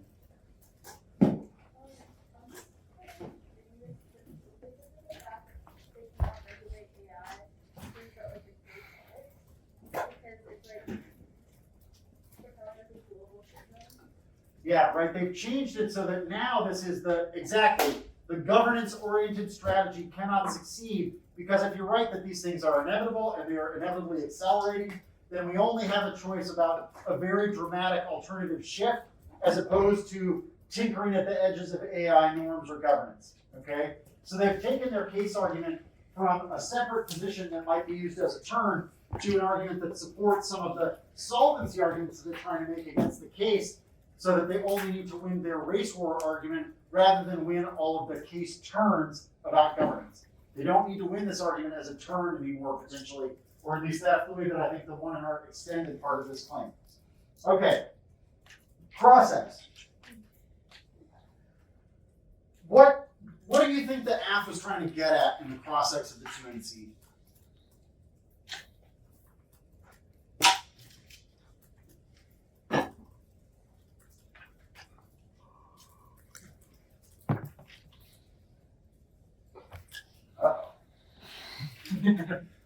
No, it's also part of the ethics that the next is questioning. Yeah, I wasn't as interested in that part of the questions, honestly. I don't care that much about it anymore. The win, like the rule for both sides, slash the win conditions. Okay, how did they ask that question? I mean, Arvind just straight up asked, what is the win? Okay, so that was the first, right? And Nick gives an answer. What follows? He says that if the alt is racist, then how should we get value that? Or like if we screw, yeah. Okay, that issue about racism, right? You see it, both sides are using that terminology, but they're clearly using it differently, right? Like, what is at stake in thinking about race and the international system? The sides do not agree on what that terminology means, even, right? And so part of the reason, a question that otherwise I think might be dangerously open-ended, but was in part useful here, okay? When it's like, when the neg position is take a side, okay? I thought it was fairly useful that the AF asked, well, what are the criteria for evaluating the sides? How do we know this? What do we know? Like, in order to answer any of those arguments about picking a side, the AF needs some information about what the hell the neg is implying, right? Like, that's not just given. We don't know that. Like, I don't think that the 1NC like sat down and was like, here are the sides of the global race war. Here's how you know who's on which side. Like, we're telling you to pick a side, and so here's how you would go about doing that. And these are the criteria. Like, that wasn't included in the 1NC. Just the command part was, right? Like, pick a side. Pretty reasonable for the AF to ask, well, how do we go about doing that? Or like, you'll notice the other follow-up question that occurred on that was, if we win that a premise of the negative argument is racist, does that mean that we would win? Given that you've said that our absolute criteria is that, if we evaluate knowledge production as being intertwined with racism, that means that anything that is from the fruit of the poison tree, anything that comes from that, you gotta refuse it, okay? They tried to apply or set up a speech in which they could give an argument about the negatives win condition, right? As though they don't need to win. There's a possible world here where the AF is trying to set up an argument about even if they win their framework, here is why they lose. Did we see that happen? That's what's going on in that process. okay? That is a sequence of process questions that I very rarely see asked. Pretty important though. What argument, let's see if we can get one step further and then we'll, let a more efficient person talk in the 1 hour. One level deeper, okay? What argument from the 2AC, if you were gonna try and say, if you're on the app and you're like, okay, if they win this argument about racism or race war, about the nature of white supremacy, what argument in the 2AC could permit you to win on the affirmative using the negatives framework or assessment about race and racism? What argument from the 2AC could be used to win that? I mean, there are a few, but I'm thinking of one in particular.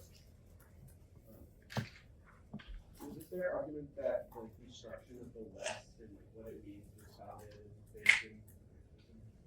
Great, bingo, you got it, right? Like, that was a criticism in the 2AC of the premise of the negatives arguments, that the division between the so-called West and non-West is itself grounded in some of the problematic hierarchies and binaries that the negative has in other places problematized, but assumed for the purposes of identifying a quote race war, right? So you see how that kind of, it's a criticism of their criticism, right? It's not unique, it's not about the consequences of the plan, it's not about any of that. It's about the premises or the assumptions of the negative argument. Way back in like 1996, just in the infancy of critique debating, we used to call these arguments, and I say we, I mean the people who like introduced me to these arguments, because I wasn't quite yet debating then, call those arguments counter critiques. We've totally abandoned that terminology, which is fine because it's a little bit awkward, okay? But do you see how it's like that argument in the 2AC is totally different than any other category of app argument? Because it doesn't depend upon the case, it doesn't depend upon uniqueness. It is an argument about knowledge production, right? It says the knowledge that has produced some of the post-colonial or critical race scholarship on IR is itself grounded in a series of problematic assumptions and histories. So that's just a thing to kind of keep in mind, that this 2AC, who knows if they're going to use this argument or not, but that cross-sex and that 2AC argument, if you think about it, right, the AF set up an alternate strategic pathway that isn't just existential risk outweighs the case outweighs. They did not put all of their eggs in the basket of we're going to win every one of our framework arguments. I think that was an important thing that might have been embedded in the 2AC that we didn't really take notice of. Okay, I'm good. All right.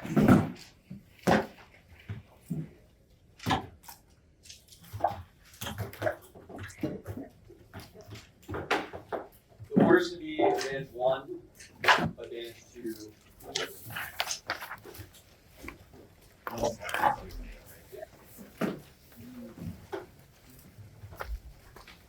Right, advantage 1, advantage 2. Yeah. The archive C, the archive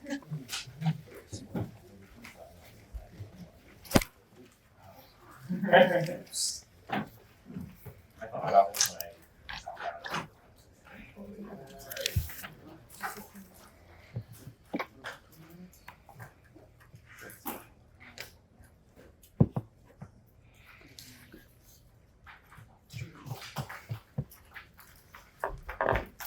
Alright, everyone good? Cool. Unregulated AI innovation causes extinction through multiple converging failure modes, cyber deterrence, breakdown, superintelligence, miscalculated info war. This Pandora's box is open. The critique does not make the military nor technology go away. Only NATO government solves misuse and captures the positive upsides of AI. The speed critique. 1. No link. Tech and reliance on speed are inevitable. It's a question of regulation and right extremism. The third proof evidence that means that best impact is not unique. It does matter. Unique is matters when the only choice you are offered is blanket rejection. The choices NATO governments are none at all. 2. Plan solved. Adopting NATO interoperability norms requires responsible, accountable, transparent AI development that actively checks the unmitigated speed of the status quo, solves actions, status quo AI strategies, induces to unchecked militarization. The plan makes non-binding norms binding. They do not have a solvency index other than Vergho 6. The archive of the speed meeting. No successful regulation is extremely contrived. Numerous experts provide proposals for overseeing and regulating AI misuse, but U.S. leadership and technical capacity and NATO as a first mover is key. That's standing locked in. 3. Global speed is critical to global awareness, acceleration, force people to grapple with new ideas and checks info warfare that nails proper ethical political relations, that's keen info across flight, interventions detected from the K proper, the remaining recuttings are cherry-picked mischaracterizations, assume the status quo, not the framework inaugurated by the app. For instance, the Orzik recutting the tag to say too fast for NATO assault does not mention NATO, so the 2 way to answer specifics of the 2 hour close up. The NATO advantage liberal governance solves extinction, coalescing NATO around AI provides a new focal point that revitalizes the regime and revives the LAO. Broadly, the case failure to contend of AI sees the flow to authoritarianism that causes hostile escalation, techniques used in experts that outweigh the critique that Ferrari and Jane evidence, calling an argument an archive, not carte blanche, to make up solvency index or impact even without cards. Data norm setting on AI is good. It produces unified AI governance with impact above. They have Russia backwards. They are militarizing now. Only the plan solves by conferring reciprocal military capabilities ensures that the turn slug result in firmly proper total defensive leverage and consequences of specific K. A legal realism links equally to them because there's justification, just nothing leaves this room, which is equally true. Unlike Howard School IR, the critique 2AC 1 through 3 framework, we get the leverage and consequences of the plan against the K, the alter short of solvency. You get as much as through the plan. That's best. A is fairness. Any other produces infinite fire questions by nailing the next, set the terms of debate and distracting the locus of the 1AC outweighs speeds the game and reciprocal debatability, the prerequisite to capturing the pedagogical benefits of debate turns or research opens. B, political action matters to filter legal arguments to the consequences of the plan or intervention is infinite deferral by elevating abstract theory over pragmatic political consequences that must occur now and producing useless generalities like technology bad, only elevating consequences for insight dogmatic focus on a single social goal because blanket rejection is not useful to turn off and Malloy. C, race war will be answered line by line proper. You link, you lose, logic is bad for all the reasons outlined above. Their logic presupposes what is ethical is proven by the a priori assertion that interventions are bad and reproduce ethical fascism by reducing the world into ungrounded binary moral assertions. Ethics are determined by consequences. If we win the ultimate races, you vote after similar reasons. Similarly, if we win AI governance and the LAO is good, you can vote after the justifications alone being good, even if we lose plan focus. The 2NCN framework was basically DKP asserting a bunch of times you are racist, most backgrounds and evidence, and fails to disprove the necessity or efficacy of the plan. Leading archive B, 1 about Iraq and US unilateral intervention, not NATO. 2, cross-play intervention is good from below. 3, saying the word blood a bunch of times is not a warrant. 2C4, creation to vote. Projector blank critiques IR, liberalism, filter the perm to the link debate below. You are not evaluating NATO and the status quo against the critique, but coupled with the alt challenge normative IR will see if they purport the alt just vote negative. They claim to transmute normative conception to IR and uses of modern technology. We can permute those embedded solvency claims because nothing about the act is intrinsic to how they portray NATO, not severance as a whole plan. 2C5, peace out ways from scope and magnitude. Nuclear war would cause widespread separate dehumanization, mass violence, what they term necropolitics globally, which turns their impacts that outweighs the only objective way to conduct impact calculus related potential for all future value, produces short-term proxy impacts, alternative can't solve interventions. We will be resolved below. Nuclear war is basically one global intervention that consumes the planet, which we cannot recover from. That was cross-links 2C6, IR links A. Reject their conception of a singular race war. That rhetoric is co-opted to support alt-right fascism because its foundation is constituted upon violence and the notion of the deadly struggling ethno-cultural identities that produces self-fulfilling racial tensions by elevating ethno-nationalist ideas to modern understanding of politics and Mickelson. It's not a critique of calling people white supremacists, but it's a critique of the logic of the race war itself. B, reject the notion of international politics as purely Western and innately imperialist. This reifies Western agency and Eurocentric thought by situating European states as the purveyors of international politics now, which is our Lazarus evidence to establish there's not one international system. The global system is not inherently built on Eurocentric ideology. C, the question is not international anarchy, it's yes, no international cooperation. Lacking all means that even if alternatives to multilateral organization hypothetically exist, the negatives not bring us any closer to getting us there, which produces the worst of all worlds and cuts nuclear wars for advantage. 2, I'm going to move the intervention debate from 2EC8 up here. 1, liberalism good, that was the case. It's the only viable system that provides global rules to provide global public goods, authoritarianism, far worse. It's already 2, interventions, broad empirical data demonstrates the overall historical efficacy of NATO-led interventions through Western and Goldstein evidence. They agree empirical analyses pattern across sections to reject. Cherry-picked examples and further holistic trajectory analysis of NATO interventions overall. Our evidence gives the example of Kosovo, which they have no critique of. Air app, best data proves Paris 14 to PC warfare role. Records been good at running recurrence of fighting the Senate, Sacra presence of the large chiefs of operation, country emergency support, secular restrictions of the society from back in the balance, just conclusion by analysis, post-conflict countries that have, and then obviously switched by holding other factors, including the intent of the preceding war. Intervention and closing are entirely different in comparison 10. The commentary characterized Iraq as equivalent to a national extension of peace building. Differences should not be ignored. A cooperation in Iraq began with invasion, followed by peace, even destroying routine through invasion, hardly equivalent in degree or contemplating initiative for request of local parties to the goal of helping these parties implement peace settlement. Finally, I'm going to point out that the 2NC disruptor tech impact terms, not all technology is bad, the negative degree, insofar as there's beneficial use of technology and AI development is inevitable. They need to win that the specific norms are bad, unregulated AI development cause extinction. It is far worse as per concepts in Advanced 1, which is an active PA to the alternative.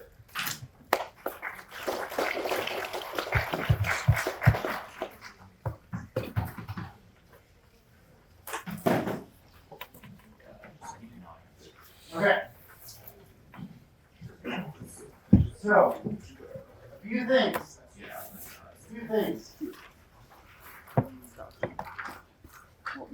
First, let's talk kind of using the same phrasing that I did from thinking about a couple of the other speeches.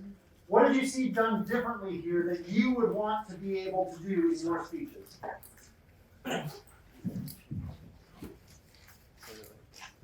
Being faster is not, I'm not going to commit that answer.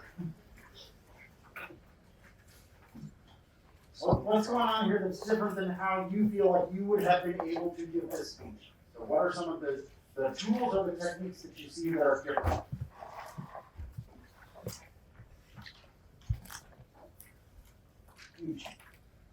Like sticking to 2 order on the K, there's like a lot of grouping, and there's like vision doing that, getting the same thematic parts, like parts of the argument and piecing them together.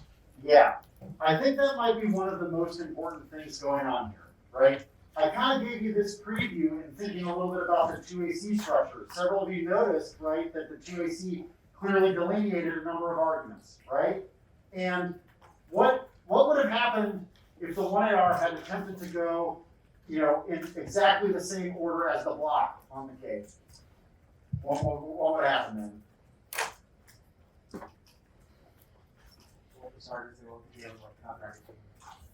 Coverage would have been basically impossible, right? Like if you know that in advance, if you know the way that I'm going to be debating is going to mean that I'm going to drop a bunch of this stuff, that's not really a great choice to make, okay? So yes, not like the assumption here is not I'm going to refer to every argument from the block and answer all of them. This is the way that I've seen a lot of 1As kind of collapse in the face of very large critical blocks, is the attempts to answer each argument in exactly the same order with no grouping, with no apt choices, okay? If you think about the way that apt rebuttal debating is explained to you in most every context, is that there's an emphasis on choice. You cannot extend every argument, right? There is no way that the 1AR should extend every argument on a DA from the 2AC. That never happens. But plenty of people, when they get over into one-off, K-land, are like, well, I guess the 1A is going to answer every single argument and extend every single argument because they're all interrelated. No, you can't do that. So what happened here is instead there were choices about which arguments were extended, and how did given that that means that there are some specific parts of the negative speech that have not been addressed, right? There are some negative arguments that have not been referenced by name.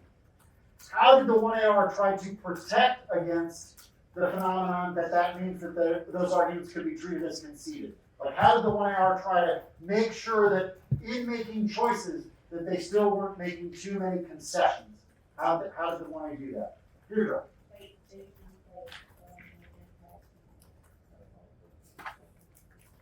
Each of these arguments exactly was then explained in terms of other parts of the position, the impact, the alternative, right? Like none of the arguments were just left as is. Each of them are explained in terms of other portions of the debate, right? So in extending, for instance, that like argument about West versus not West, right?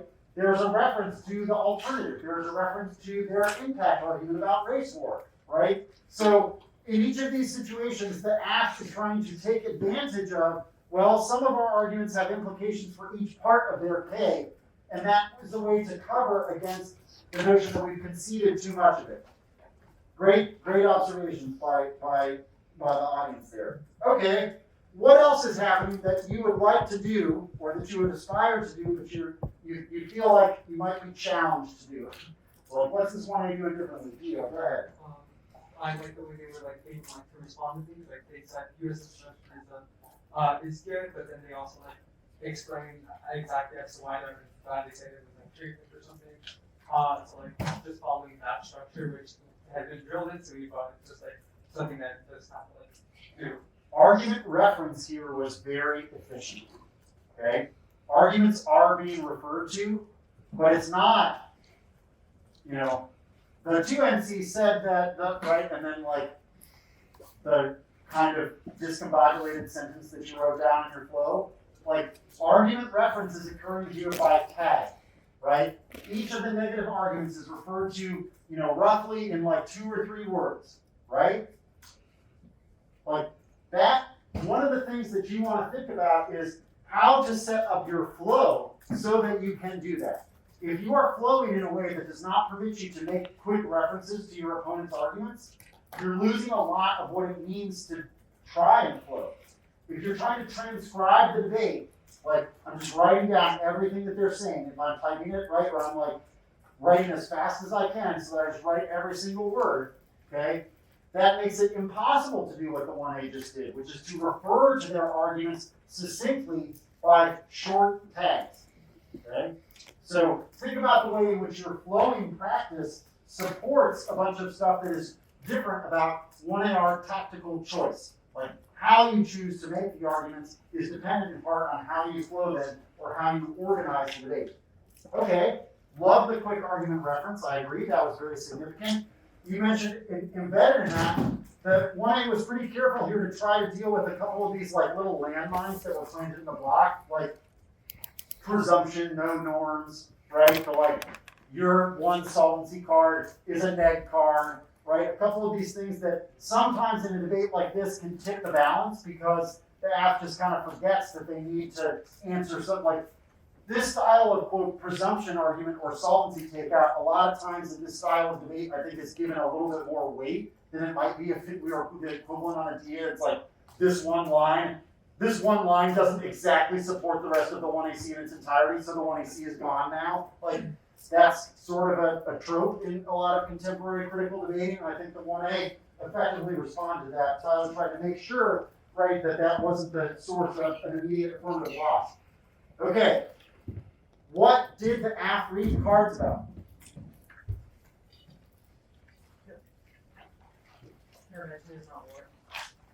Military intervention, right? They notice how like there were multiple layers to those arguments too. So we've got Iraq is unilateral, not NATO. Multilateral is different. We've got the way in which historical examples of intervention are debated or disputed are inaccurate. You should quote err affirmative on the assessment of military intervention, that Roland Paris card, right? What was the next one? What was the next card that was read there? You guys get it? What did it say? Intervention is not the same as called. Yeah, right? So like, notice, right, this, because the app understood that was a big part, like that was a huge part of the negative cross-X, that's a part of the debate that you like, the app noticed that that DKB got a big chuckle out of you all, and Nick did too with the like, which intervention, like Libya, African governments, like that was a part of the cross-X that I think if I had been paying attention to you all as my judges, I would have said like, I'm a little bit worried about this as the app, okay? Or at the very least, it's also just the place that the NEG has given the most detail in explaining their link or their impact argument, right? Like in reality, if you were to describe what is the NEG's impact right now, it would be really difficult to do that without using the language of military intervention, right? Okay, that's why that's the spot in the debate that got additional evidence, right? That was a very thoughtful application of, look, the NEG's, got a lot of eggs in that particular strategic basket, so that's a place where we're going to double down to read additional cards. Right? I think that was a pretty interesting choice. Okay. I thought that there were also some places where the app tried to do some like, instead of just let the NEG characterize all the parts of this debate, the app started punching back a little bit on a couple of these things, right? It's like, these examples are cherry picking, or this blood argument, what does it mean? You just said the word blood a few times. Like, that's a place where the app might have been paying attention to you all too, where it was like, most of you didn't even flow blood oath. And so the app gets to that part of the debate and it's like, blood, what's that? Okay, like that's a moment for kind of like, trying to punch back a bit on, we're not just gonna let the NEG's terminology carry the debate as though the judge just automatically assumes that they know what it is, right? So like, I think that the app did a reasonable job there of making sure that it wasn't just the NEG giving us all of the language and the words to use in our decision, okay? Next thing to note, okay? It can be difficult in these debates given that there are, there's kind of like one strategy, but many, many different arguments supporting that strategy. It can be pretty tough to try and give yourself, like another principle of affirmative debating that you don't generally want to be stuck with kind of one out on any given position, right? That's hard to do here because there's one position. But did the app try and set up a couple different ways in which they could give different arguments emphasis in the 2AR? Like, is there only one 2AR that is possible in this debate? Many of you are shaking your heads. Why not? Why why is it that you think that there are multiple, or like how are there multiple avenues for the app here, even after the 1 AR? Max, go ahead. Well, I feel like, but I think one way to actually get to so yeah, so it's like this like where the resource economy or economy is like very forever, I can tell how you went. Right. I thought the race war potentially argument was another avenue of victory. On this like peace our way sort of argument potentially, but the technical there. And then I think a lot more of the case that was presented. I agree with your summary. It's like we've got the kind of case impact being explained as case outweighs.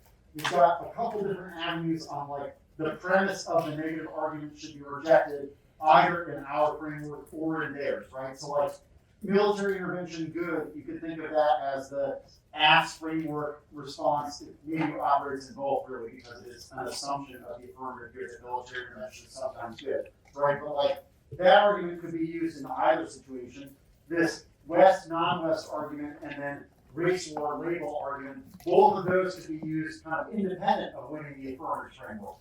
I don't think that those are the most like I don't think that this 2AR is going to just jettison the case and like only talk about West, non-West binary. But at the very least, it's a supporting argument that helps undermine the idea that what the app needs is basically this impossibly high threshold of, you know, they're trying to win in this circumstance. There is no history of racial hierarchy or racism in the construction of the North Atlantic security community. It's pretty tough, right? So like they need some avenue in those situations that is a little bit different than just we've entirely conceded the next position and it's up for us to say the case outweighs. The app has done a good job of supplementing some of the ways in which they might try and outweigh this critique, right? They're not just going for case outweighs, they're not just going for existential risk.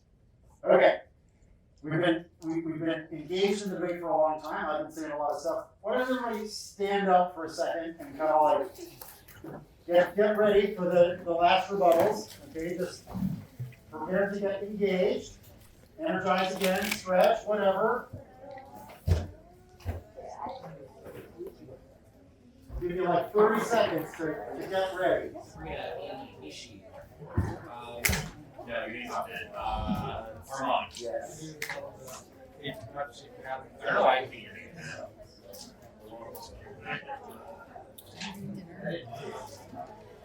I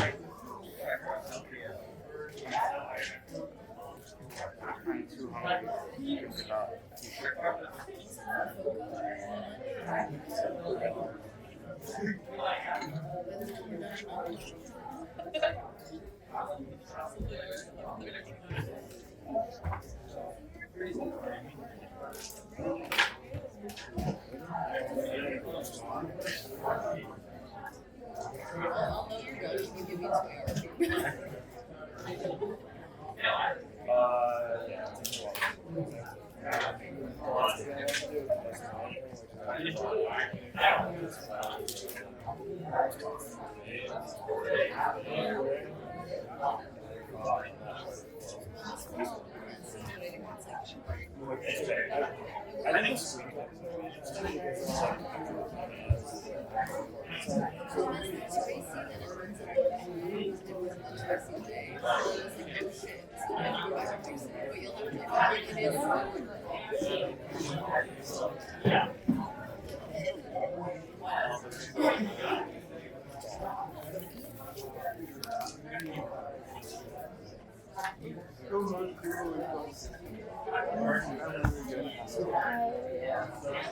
Okay, let's start next seat. Wrap up. My everything is cold. 2 AR time. Yeah, why is it?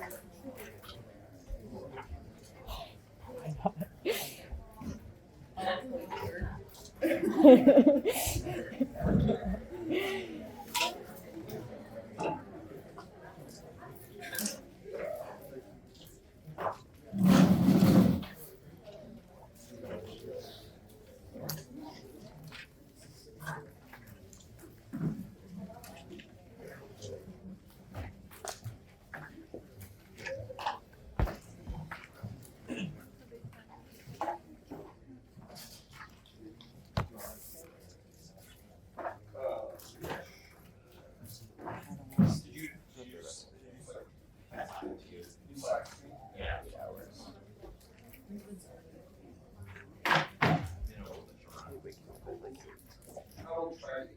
It seems like it's very good. So. Yeah.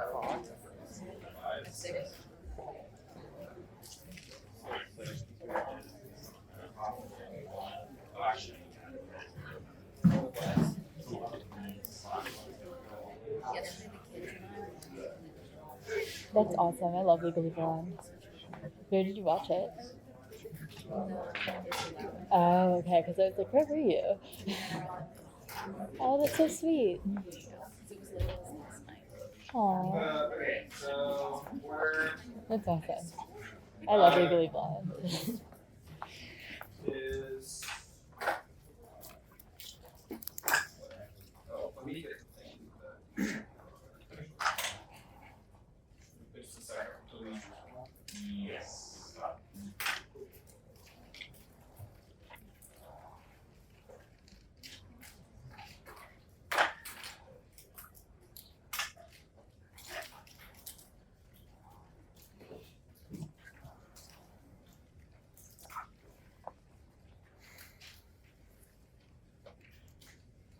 Okay, Kate, based in the order of governance NATO, although, you know, it might just be decay, we'll see. Probably. And, yeah, order is basically NATO. More or less. Alright. You can't change the state, but you can change the state of debate. This is debate about models of debate. It's about our scholarship. It's about our research. It's about what we are here in Hanover to do. What is it that you can have the activity? Should you approach security cooperation be to teach us how to weaponize it for imperialism? Will you sign your names in blood to the 2 AR's ode to imperialism? This debate is ultimately a simple one. Either you're explicitly anti-racist or you are party to white terror. The AF not only refuses to be self-reflexive about their own racism, which demonstrates why all of their IR self-correct arguments are wrong, but admits and crosses that they get joy from watching NATO burn African governments to the ground with airstrikes. It is time to pick a side. Congress is voting to take away your rights. Nazis are rioting in the streets. People are getting driven over by cars. Churches are being shot up and invaded. NATO is redefining the term combatant to lower the age to decide murdering people who are younger than you with drone strikes. The app is the dark enlightenment vanguard, slyly persuading you to look elsewhere while NATO continues its reign of terror, claiming that it'll be ethical and a good norm for the world when it's obviously 500 years of history disproven. Iraq, Afghanistan, the Gulf War, Libya, the history of NATO's blood oath is to cleanse the world. If anything in its way endorsing the app is endorsing the death march of fascists in the framework debate. It is a crush. Our interpretations of the 1AC is an object study. We get links to scholarship intrinsic to the plans in advance. Remember when I told you they would use a bunch of enthymemes to get you to vote for them? That means that they will reference parts of arguments and rely on you to fill in the gaps in order to make their fairness and clash arguments for them. They have flat dropped the instrumental rationality. DA ethics is a prior question. They have dropped this as predictable because their 1AC evidence says ethics and values are the first pillar of AI norms, and then the 2AC reads a piece of evidence that defends their ethical position. They've also dropped that the Mole evidence should be a voting issue independently because it says our ethics should adhere to Aristotle, a scientific racist, and Morgenthau, who clearly establishes the international order as structured by anarchy that must be saved by the Westphalian system, which means that we don't link to this Lazarus evidence, but they do because their 1AC evidence describes the world as Westphalian and then says anything else is anarchy. All we have done is say that that way of understanding the world is a thing that is racist, which means that none of this counter criticism links to our stuff. Their argument choice, this is a subject to formation. DA and outweighs and link turns their offense. The things we learn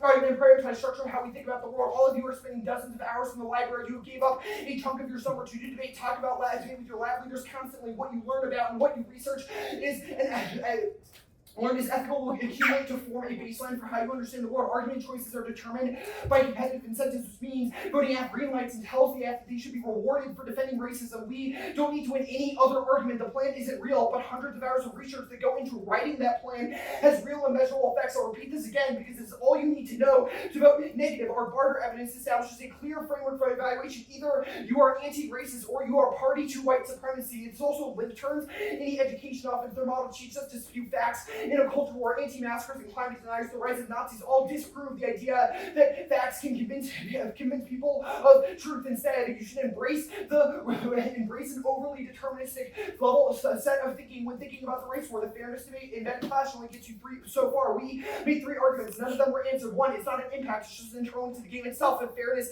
is necessary to make debates better. But the within that debates are better about is racist, then you should obviously vote against it. There's no link because our links are predictable. They're explicit to the scholarship. They have staked out and defend defended, which was above. Also, they've dropped their models. No unfair. There's no disagreements on this topic, which means every day is a process counterplay. Blanket rejection is good. Most of this was above. Voting apps does not make the plan more likely to happen. Their accusation of cherry picking is nonsense. We made arguments why the interventions they have cited were terrible because they were motivated by racism. The consequential of the debate extend the distancing DA process. It's a process of deferral whereby colonial subjects can deflect interrogating their own investments by pointing out political scenes where race obviously doesn't apply. They've also conceded that fascism is the SWO and is going to accumulate to cause extinction, which is our growth evidence. You should refuse to participate in it. The permutation, stop. 1, the alt is not is don't do the app. What are you permuting? 2, you said the LAO interventions are good. We said they're bad. Yes, maybe you could be reflexive about IR broadly, but that's not true of the 1AC because they said that invading Libya was a fun time. And the Hobson evidence, self-reflexivity is a link and is putting a non-racist mask on while justifying intervention, putting app requires you trust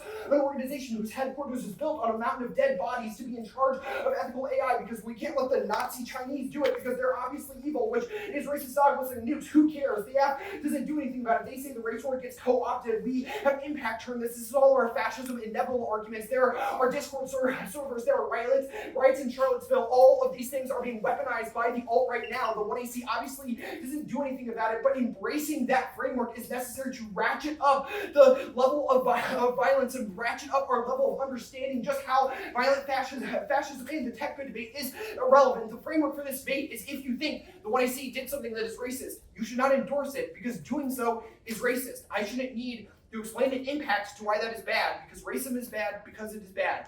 Period.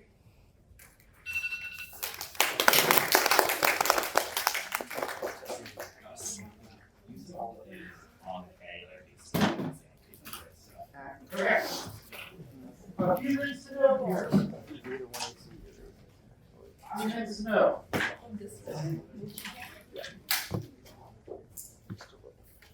And I appreciate that. I think some of you are probably thinking now from the perspective of what we are asking you to make a decision. I'll talk about that in last. But I appreciate that a lot of what you're doing now is concentrating on kind of fine-tuning our choices. I just want to make a couple observations about the ways the 2NR set up these arguments. So first, okay, there's a fair amount of rhetorical flourish here, right? Do you all feel like the 2NR engaged you all as an audience and as a judge? Yeah, right? Like, for one, thank goodness for in-person debate, right? Like, whew, it's really nice to actually hear somebody speak instead of being mediated just by Zoom. Love it. Second, okay, this is obviously a well-developed set of skills and choices that PKP is using, right? Like, this is not a speech that felt like, oh yeah, just your typical race war speech, like race war, existential risk, like, just round to the tournament, got it. Like, there's some real energy here, and there's some real ways in which you all are being addressed to make decisions differently, right? Part of the way that, like, this negative position is not designed to say essentially some version of like app cause extinction that outweighs the original app impact.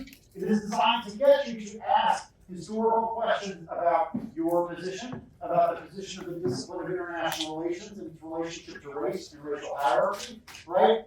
And so the way in which the impact arguments are made here, the reference to authorizing drone strikes, the use of the civilians who might die in those drone strikes, the different way of thinking about intervention, right? All of those are designed to get you to critically reflect on how and when we are making those choices, what are we really choosing, right?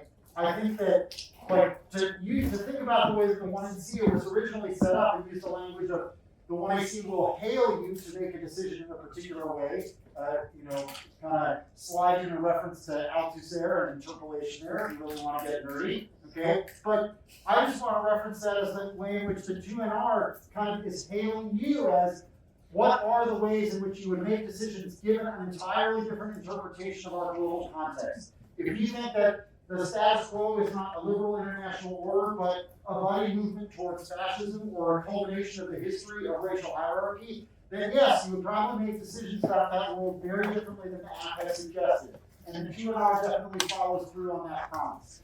What are some other features that you all notice about this 2NR or something that stood out to you?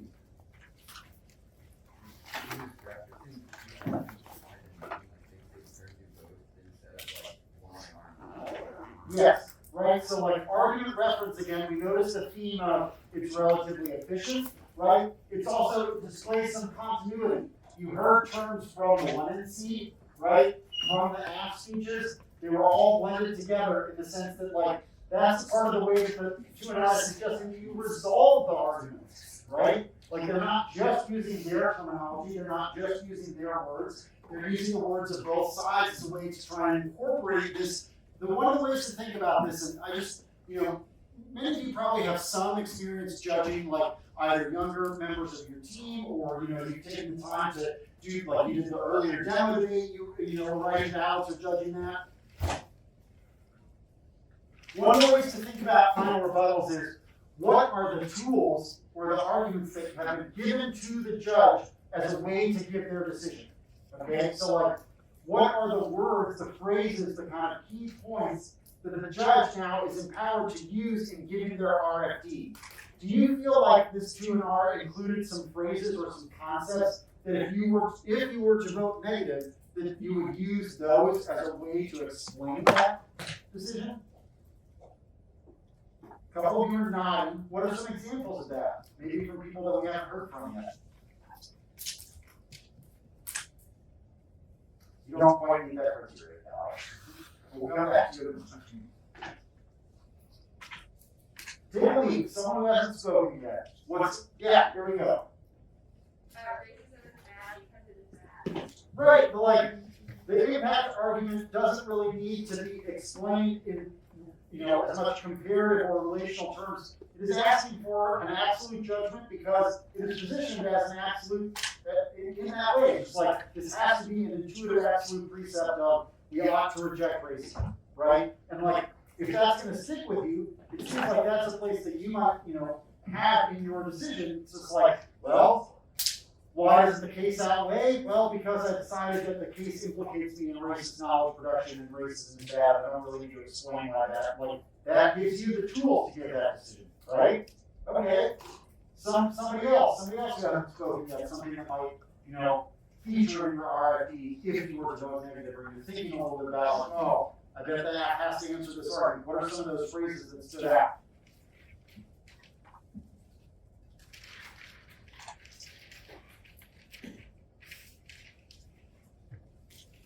Yeah. The American talked a lot about like subject formation and how it's like we can't necessarily change like the state or change the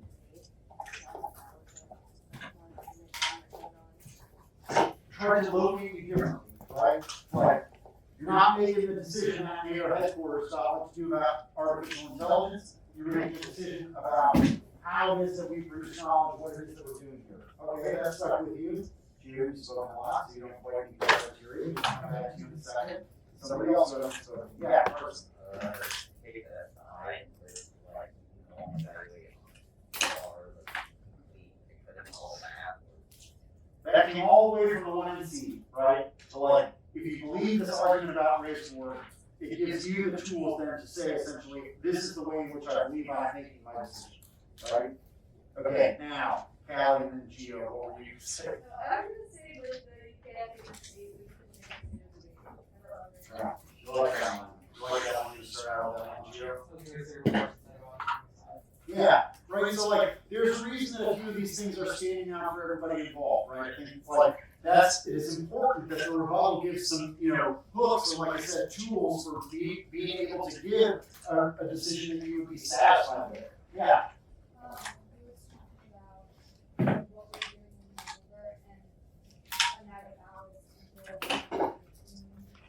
Right, like this standard debate stuff, like clearly there's some continuity there and some ways to think, like, oh, right, like, yeah, what are we doing here? We're doing a lot of research, we're learning a lot, like, maybe it is that research, that learning needs to be guided or shaped in particular ways. Like, yeah, I absolutely understand why that could be a persuasive appeal. So, in thinking about what it is to give a final rebuttal and to resolve an argument, you want to think about some of those ways in which it's like, I've got to be able to give the judge the words to use in explaining their decision. Some of that better stand out, some of that better be engaged.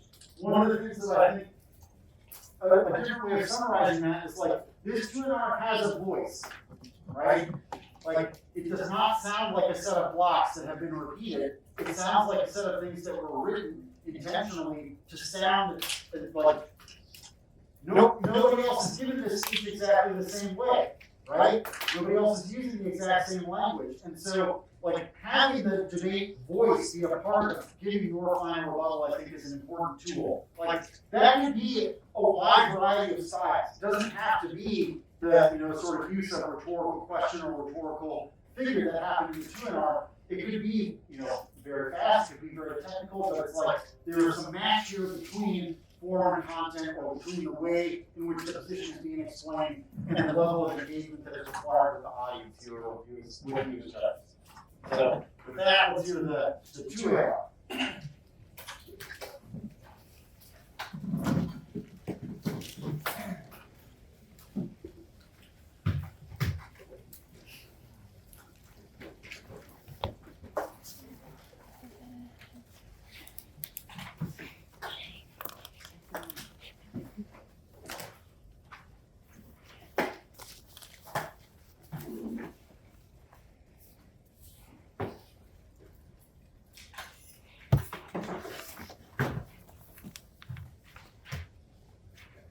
Just the critique.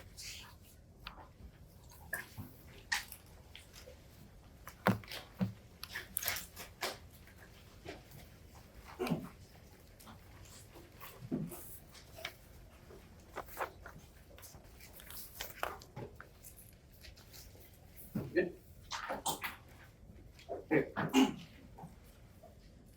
Vote F to endorse a liberal international order that regulates technology to check inevitable crisis escalation from rogue military applications of AI that prevents a miscalculated nuclear war that destroys the environment, causes famine, kills billions, and causes mass suffering via radiation, which turns their impacts categorically outweighs on magnitude because of the infinite value of future lives. The alternative cannot remake the international order, stop bad interventions, or respond to emerging technology challenges, which means they can't solve the case nor their links because prescriptive policy responses and IR research is necessary to drive responses to emerging threats that arise in the international order now. The framework debate. The neg must disprove the consequences of the plan. Prefer it. A. Political consequentialism is good. Ethical judgments require assessing the costs and benefits of actions. Even they rely on consequences when they say that NATO and the international order causes violence of the global south, which both demonstrates that consequentialism is inevitable and that ethics is determined by assessing the impact of particular policies and the implications. One, the alternative was answering the question of what to do. Saying no to racist things is insufficient. It may make you feel good, but we must begin from some hollow grounds. No action is taken on unquestionably ethical grounds, and demands for purity justify doing nothing in the face of violence, which turns the logic of their binary decision making.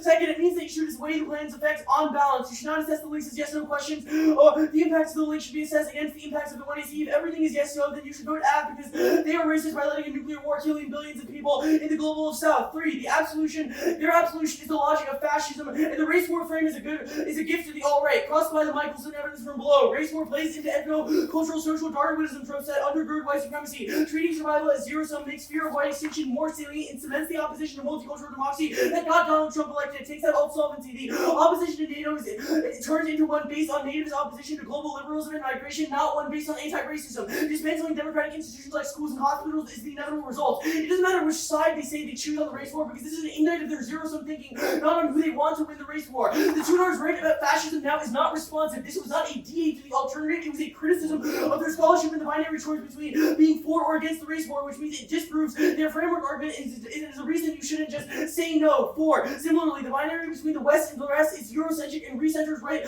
Western agency and erases the struggles that the global south. Liberalism is a malleable system that was constructed in part by anti-colonial movements in the global south. Treating the international order as an inevitable product of European domination tells the story the colonizers want to tell about themselves, that Europe wants you to think that they are the rulers of the world and they shape the trajectory of humanity, that erases the movements of the global south that participated in the construction of the world order. 5.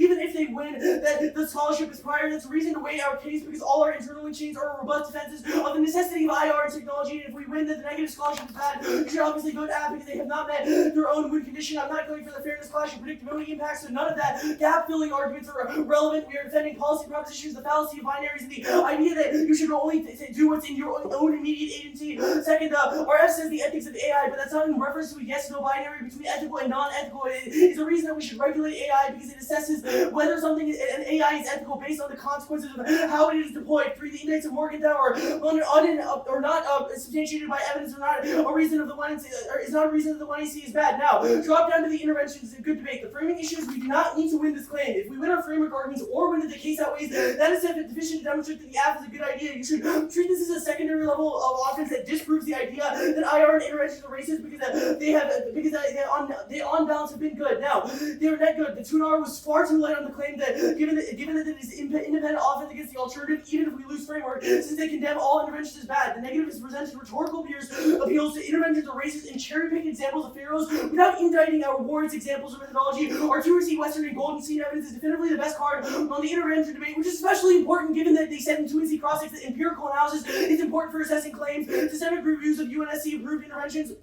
demonstrate that they reduce armed conflict, civilian casualties, and decrease mass genocides globally that cause widespread suffering and racialized conflict globally. Intervention in Kosovo averted humanitarian disaster. Trump, they have no critique of that specific example, and Libya was conducted to protect civilians from ethnic cleansing campaigns. They don't have index of all of our examples provided by our cards. Sierra Leone, Cambodia, East Timor, Bosnia, etc. of successful multilateral peacekeeping efforts. 1AR cards further substantiate this argument. Our 1AR Paris evidence cites decades-long surveys of peacekeeping that establish operations significantly reduce the likelihood of violence and specifically contrast multilaterally improved peacekeeping operations sanctioned under international law with unilateral imperialism. The AF accepts the international law as binding, which solves their critiques of past unilateral U.S. interventions. Finally, they dropped one crucial argument that AI and tech are good. This turns all of their impacts because they dropped that AI is less biased. Tech inputs can be reprogrammed so as to ensure their deployment does not discriminate against particular populations. However, the human psyche cannot be reprogrammed to remove unconscious bias. That means a regulated tech development is a challenge to racism, not the support of it. Saying no seeds the development of technology to authoritarians, which means that Russia and China inevitably develop technology and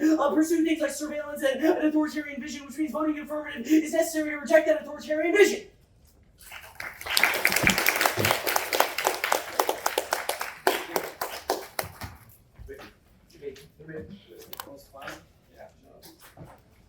Okay, a few two-way observations before you begin to sit down and think a little bit about your decision making. Okay. First, this 2AR includes arguments about how the affirmative can win, even if the negative wins the framework argument. I think that is very important. It's not necessarily the case that that would be a feature of every 2AR, but certainly this is something that is underutilized by most affirmative critique strategies. Okay? Like, instead of going for a bunch of the fairness arguments, the app tries to go for a number of the arguments defending military intervention, defending regulation, liberal regulation, and phrases those in terms of the negative framework argument, right? So they're not stuck in the position of having never explained how the judge could give a decision in which the negative was part of their framework argument. But, then it's like if all of the app arguments are always explained in terms of plan focus, that means that all that matters for really any of the app strategy is whether or not they win their plan focus argument. So I think it's important that the app gave themselves a bit of a backstop or another route to giving the decision. It fits that same way that I was trying to explain it earlier as a final rebuttal gives the judge the tools for making a decision, right? In this particular case, it's giving the tools for a decision in which the judge can say, I thought the neg won, that the plan is not the sole focus of the debate, but here are the reasons that I think that the affirmative still won some of their impacts in the framework of quote evaluating scholarship. That's a possible decision that you could give as a judge that oftentimes I think that the affirmative does not set up. Okay? Another thing to consider here. Several pieces of affirmative evidence are referenced in trying to evaluate some of the impact arguments. Military intervention, liberal regulation, right? So we did see the extension of a couple of these criticisms of the premise of their critique. So the criticism of race war, the criticism of West versus non-West. I might have consolidated down to one of those because those arguments take a long time to explain. But at the very least, you're kind of seeing somebody explain arguments that continue to push back on the negative position, even from within the framework of scholarship or knowledge production, to use the language that the negative did, right? All of those are kind of possible routes. The voice here is different than DKP's voice for sure, but do you agree that there's still some voice to it? Like, does this sound like every, kind of speech that you've heard on existential risk? Not so much, right? So no matter what the argument that you're making, including one that might be very familiar, there are ways to make it your own, okay? Like, part of engagement with your judge is having that element of voice. And I just want to highlight that that happened in both of these final rebuttals, even if it happened very differently, okay? And so that's a kind of way to think about developing some of your own techniques and tools in that regard.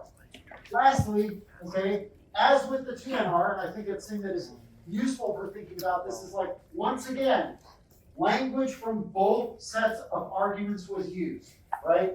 That is, even if the cards that are being transmitted to the judge in the document that both sides will provide don't use all of the same terms, so like the cards on defending humanitarian intervention, right?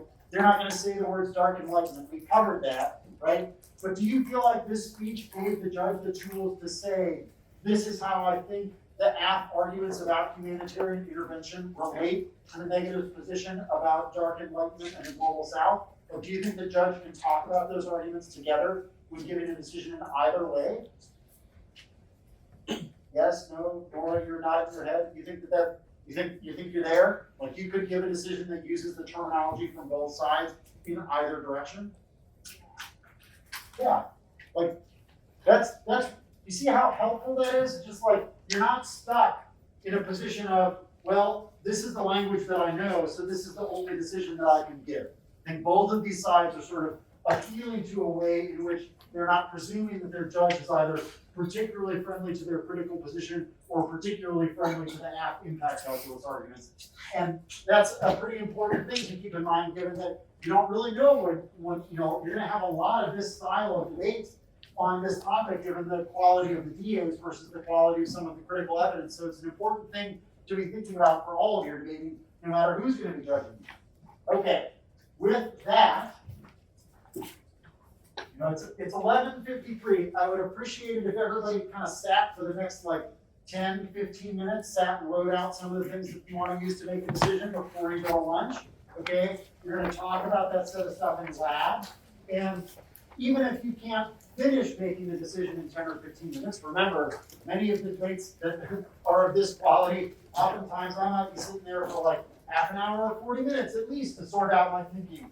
Okay, but you're at least writing down your preliminary thoughts, and I understand we're all hungry and we need a little bit of food before lab. But like setting up, these are the things that I think I need to decide is also an important part of writing the decision. Yes? Can you sit outside? Yeah, that would be okay. You know, it's the honor system. I'm spending some of this time for making a decision, but yeah, you don't need to have everybody stay sitting here. That would be fine.